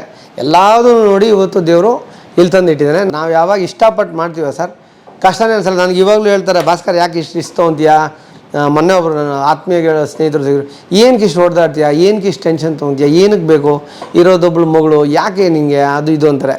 ನಿಜ ಹೇಳ್ತೀನಿ, ನನಗೆ ಕಷ್ಟನೇ ಅನ್ನಿಸ್ತಾ ಇಲ್ಲ. ಯಾಕೆ ಅಂದರೆ ನನಗೆ ಅದ್ರ ಮೇಲೆ ಅಷ್ಟು ಇಷ್ಟಪಟ್ಟು ಮಾಡ್ತಾಯಿರ್ತೀವಿ. ಏನೋ ಖುಷಿ. ಕೆಲಸ ಸಕ್ಸಸ್ ಆದಾಗ ಅವ್ರು ದುಡ್ಡಿನ ಯೋಚನೆ ಬರೋಲ್ಲ, ಕೆಲಸ ಇನ್ನೂ ಚೆನ್ನಾಗಿ ಮಾಡೋ ಪ್ರಯತ್ನ ಮಾಡ್ತಾಯಿರ್ತೀವಿ. ಆ ಥರ ನನ್ನ ಥಿಂಕಿಂಗು. ಕೆಲಸ ಮಾಡೋಣ, ಜೀವನಕ್ಕಂತೂ ಇವತ್ತು ಹೊಟ್ಟೆ ತುಂಬ ನಮ್ಮ ಗ್ರಾಹಕರು ನಮ್ಗೆ ಊಟ ಹಾಕಿದ್ದಾರೆ. ನಮ್ಮಲ್ಲಿ ತುಂಬ ಜನ ಹೊಟ್ಟೆ ತುಂಬ ಊಟ ಮಾಡ್ಕೊಂಡು ಜೀವನ ಮಾಡ್ತಾಯಿದ್ವಿ. ಸರ್ ಇನ್ನೊಂದು ಕೇಳೋದನ್ನ ಮತ್ತೆ ಹಾಂ ಸರ್. ತುಂಬ ಹುಡುಗರು ಇವತ್ತಿಗೆ ಮಾರ್ಕೆಟಿಂಗ್ ಸಮಸ್ಯೆ ಇದೆ ಸರ್ ಅವ್ರಿಗೆ. ಮಾರ್ಕೆಟಿಂಗ್ ಅಂದರೆ ಅವರು ರೇಟಿನ ಜೊತೆ ಒದ್ದಾಡ್ಬೇಕಾ, ಕ್ವಾಲಿಟಿ ಜೊತೆ ಒದ್ದಾಡ್ಬೇಕಾ, ಜನಕ್ಕೆ ತಲುಪಿಸೋದು ಹೇಗೆ, ಅದನ್ನು ನೀವು ಹೇಗೆ ಮಾಡಿದ್ರಿ, ಹೇಗೆ ಮಾಡಬೇಕು? ಈಗಿನ ಪರ್ಚೇಸಿಂಗ್ ಪ್ರೈಸ್ಗೂ ಪ್ರಾಡಕ್ಟ್ ಸೇಲ್ ಮಾಡೋ ಪ್ರೈಸ್ಗೂ ತುಂಬ ಕಷ್ಟ ಆಗುತ್ತೆ. ಯಾಕೆಂದರೆ ನೀವು ಕರೆಕ್ಟಾಗಿ ಮಾಡ್ತೀನಿ ಅಂದರೆ ಮಾರ್ಜಿನ್ ಕಮ್ಮಿ ಆಗೇ ಆಗುತ್ತೆ. ಮೊದಲಿನ ಥರ ಮಾರ್ಜಿನ್ಗಳೆಲ್ಲ ಸಿಗೋಲ್ಲ. ಬಟ್ ಕೆಲಸ ಚೆನ್ನಾಗಿ ಮಾಡಿದಾಗ ಬೆಳವಣಿಗೆ ಆಗುತ್ತೆ. ಬೆಳವಣಿಗೆಯಿಂದ ನೀವು ಏನು ಒಂದು ಗುರಿ ಇಟ್ಕೊತೀರೋ ಅದನ್ನು ರೀಚ್ ಆಗ್ಬೋದು. ಬೆಳವಣಿಗೆ ಮಾಡ್ಕೊಂಡು ನೀವು ಲಾಭ ತೊಗೊಬೇಕು ಹೊರತು ಇರೋದ್ರಲ್ಲೇ ಲಾಭ ಜಾಸ್ತಿ ಮಾಡ್ತೀನಿ ಅಂದರೆ ಆಗಲ್ಲ. ಯಾಕೆ ಒಳ್ಳೆ ಕ್ವಾಲಿಟಿ ಕೊಟ್ಟಂತೂ 100% ಇರೋದ್ರಲ್ಲೇ ದೊಡ್ಡ ಮಾರ್ಜಿನ್ ತೆಗಿಯೋಕ್ಕಲ್ಲ. ಸಣ್ಣ ಮಾರ್ಜಿನ್ ಸಿಗುತ್ತೆ. ಬಿಸ್ನೆಸ್ನ ದೊಡ್ಡ ಮಾಡ್ಕೊಂಡು ಹೋಗ್ಬೇಕು. ಆವಾಗ ನಿಮ್ಮ ಮಾರ್ಜಿನ್ 1+1+ ಜಾಯಿನ್ ಮಾಡಿ ಸ್ವಲ್ಪ ದೊಡ್ಡ ಮಾರ್ಜಿನ್ ಮಾಡ್ಕೊಬೇಕಾಯ್ತು. ಸೇಲ್ ಜಾಸ್ತಿ ಆಗಬೇಕು, ಸೇಲ್ ಜಾಸ್ತಿ ಮಾಡ್ಕೊಬೇಕು. ಕ್ವಾಲಿಟಿ ಹಾಳು ಮಾಡಿ ಮಾರ್ಜಿನ್ ಬೆಳೆಸ್ಕೊಳ್ಳೋದು ಸೂಕ್ತ ಅಲ್ಲ. ಕರೆಕ್ಟಾಗಿ ಕ್ವಾಲಿಟಿ ಕೊಡ್ತೀನಿ ಅಂದರೆ ನನಗೆ ಜಾಸ್ತಿ ಮಾರ್ಜಿನ್ ಬೇಕಂದ್ರೆ ಸಿಗೋದಿಲ್ಲ. ಕರೆಕ್ಟಾಗಿ ಕ್ವಾಲಿಟಿ ಕೊಟ್ಟರೆ ನಿಮ್ಮನ್ನು ಮತ್ತೆ ಹುಡ್ಕೊಂಬರ್ತಾರೆ. ನಿಮ್ಮ ಬಿಸ್ನೆಸ್ ಅಂತೂ ಬೆಳೀತದೆ. ಆ ಟೈಮಲ್ಲಿ ನಿಮಗೆ ಮಾರ್ಜಿನ್ ಆರಾಮಾಗಿ ಬರುತ್ತೆ ಅನ್ನೋದು ನನ್ನ ಒಂದು ಅನುಭವ. ಈ ಮೂಲ ಮಂತ್ರ ಇಟ್ಕೊಂಡು ನೀವು ಹೌದು ಹೌದು. 9 ವರ್ಷದ ಹಿಂದೆ ಒಂದು ಅಂಗಡಿ ಇತ್ತು ಸರ್. ಒಂದೇ ಅಂಗಡಿ ಇತ್ತು ಸರ್. ಹಾಂ, ಈಗ 30 ಆಗಿದೆ. ಆಗಿದೆ ಸರ್, 30 ಆಗಿದೆ ಸರ್. ಅಂದ್ಕೊಂಡಿದ್ರ ಈ ಲಕ್ಷಣಗಳೆಲ್ಲ ಕಾಣಿಸ್ತಾ ಇತ್ತಾ? ಆಗುತ್ತಂತ ನಮ್ಮ ಬಾಸು ಟ್ರೈ ಮಾಡಿದರು. ನಾವು ಹಗಲು ರಾತ್ರಿ ಕಷ್ಟಪಟ್ಟು ತುಂಬ ಚೆನ್ನಾಗಿ ಅಂಗಡಿಗಳೆಲ್ಲ ಆಗಿವೆ ಇವಾಗ ಚೆನ್ನಾಗಿ. ನೀವೇನು ಕೆಲಸ ಮಾಡ್ತಿರ್ಲಿ ಸರ್? Marketing sir. ಮಾರ್ಕೆಟಿಂಗ್. ಕುಕ್ಕು ದೊಡ್ಡ ಮದುವೆಗಳು 5,000 10,000 ಎಷ್ಟು ಜನ ಅಡುಗೆ ಮಾಡ್ತೀವಿ. ಬರುವಂತ ಒಳ್ಳೆ ಕೈ ರುಚಿ ಕೊಡೋದು ಇದೆಲ್ಲ ಅಷ್ಟೇ ಸರ್. ನನ್ನ ಸ್ನೇಹಿತರು ಹಬ್ಬಗಳಿದ್ದಾಗ ಬಂದು ಸಪೋರ್ಟ್ ಮಾಡ್ತಾರೆ. ಹಬ್ಬ ಅಂದ್ರೆ ಹಣ ಅಂತ ಫೋನ್ ಮಾಡಿದ್ರೆ ನೋಡ್ಕೊಂಡು ಸಪೋರ್ಟ್ ಮಾಡ್ತಾರೆ. ಅವ್ರು ಸಪೋರ್ಟ್ ಮಾಡೋದ್ರಿಂದ ನಾನು ತುಂಬಾ ಗ್ರಾಹಕರನ್ನ ಉಳಿಸ್ಕೊಂತ ಇದ್ದೀನಿ. ಜೊತೆ ತುಂಬಾ ಗ್ರಾಹಕರಿಗೆ ನಮ್ಮ ಹೋಳಿಗೆ ಕೊಡ್ತೀನಿ. ನಿಜ ಹಾರ್ಟ್ಲಿ ಹೇಳ್ತೀನಿ. ಎಲ್ಲ ದೊಡ್ಡ ವ್ಯಕ್ತಿಗಳು ಸೇರಲ್ಲ. ಹೇಳಿ ಸರ್, ನೀವು ಹೇಳಿ ಸರ್. ಅದು ಅವ್ರದ್ದು ಇಷ್ಟ, ಅವ್ರಿಗೆ ದೊಡ್ಡ ಗುಣ. ಅವರು ಹೇಳಿದ್ರು ಈಗ ಊರಲ್ಲಿ ಕೆಲಸ ಇರಲಾಯ್ತು, ಇಲ್ಲಿಗೆ ಬಂದೆ. ಏನು ಓದಿದಿರಿ? Second year degree. Second year ಮುಗಿಸಿದ್ರಿ. ಬೆಳಗ್ಗೆ ಟಿಫನ್ ಕೊಡ್ತಾರೆ, ಮಧ್ಯಾಹ್ನ ಊಟ ಕೊಡ್ತಾರೆ, ನೈಟಿಗೆ ಎಲ್ಲ ಇದು ರೇಷನ್ ಕೊಡ್ತಾರೆ, ಅಡುಗೆ ಮಾಡ್ತಾರೆ.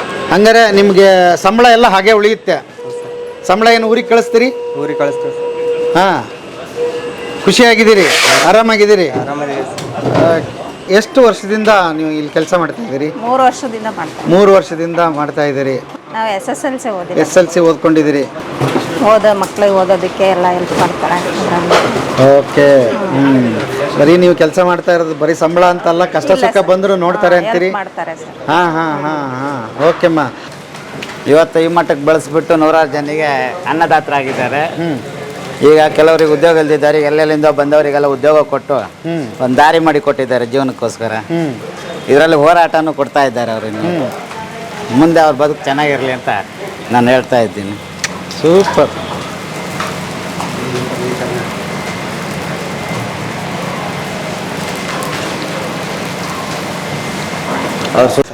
ಭಾಳ ಅದ್ಭುತ ಜರ್ನಿ ಸರ್ ನಿಮ್ಮದು. ಇದು ಒಂದು ಎಪಿಸೋಡಲ್ಲಿ ಮುಗಿಯುವಂಥದ್ದಲ್ಲ. ಇವತ್ತು ಹಬ್ಬ ಬೇರೆ ಆದರೂ ನನ್ನ ಜೊತೆಗೆ ಇಷ್ಟು ಮಾತಾಡಿದಿರಿ. ಇನ್ನೊಂದು ಸರಿ ಮೀಟ್ ಆಗ್ತೀನಿ. ಯಾಕಂದರೆ ನಮ್ಮ ಭಾಸ್ಕರ್ ಸರ್ದು ಇನ್ನೂ ತುಂಬ ಇದೆ ಕತೆ ಅಂತ ನನಗೆ ಗೊತ್ತು ಅಲ್ವಾ? ಅದಕ್ಕೆ ಮತ್ತೆ ಮೀಟ್ ಆಗೋಣ. ಯುಗಾದಿ ಹಬ್ಬದ ಶುಭಾಶಯಗಳು ಮತ್ತೊಮ್ಮೆ ತಮಗೆ. ಥ್ಯಾಂಕ್ ಯು ಸರ್, ಬದುಕಿನ ಬದುಕಿಗೆ ಇಂಟರ್ವ್ಯೂ ಕೊಟ್ಟಿದ್ದಕ್ಕೆ.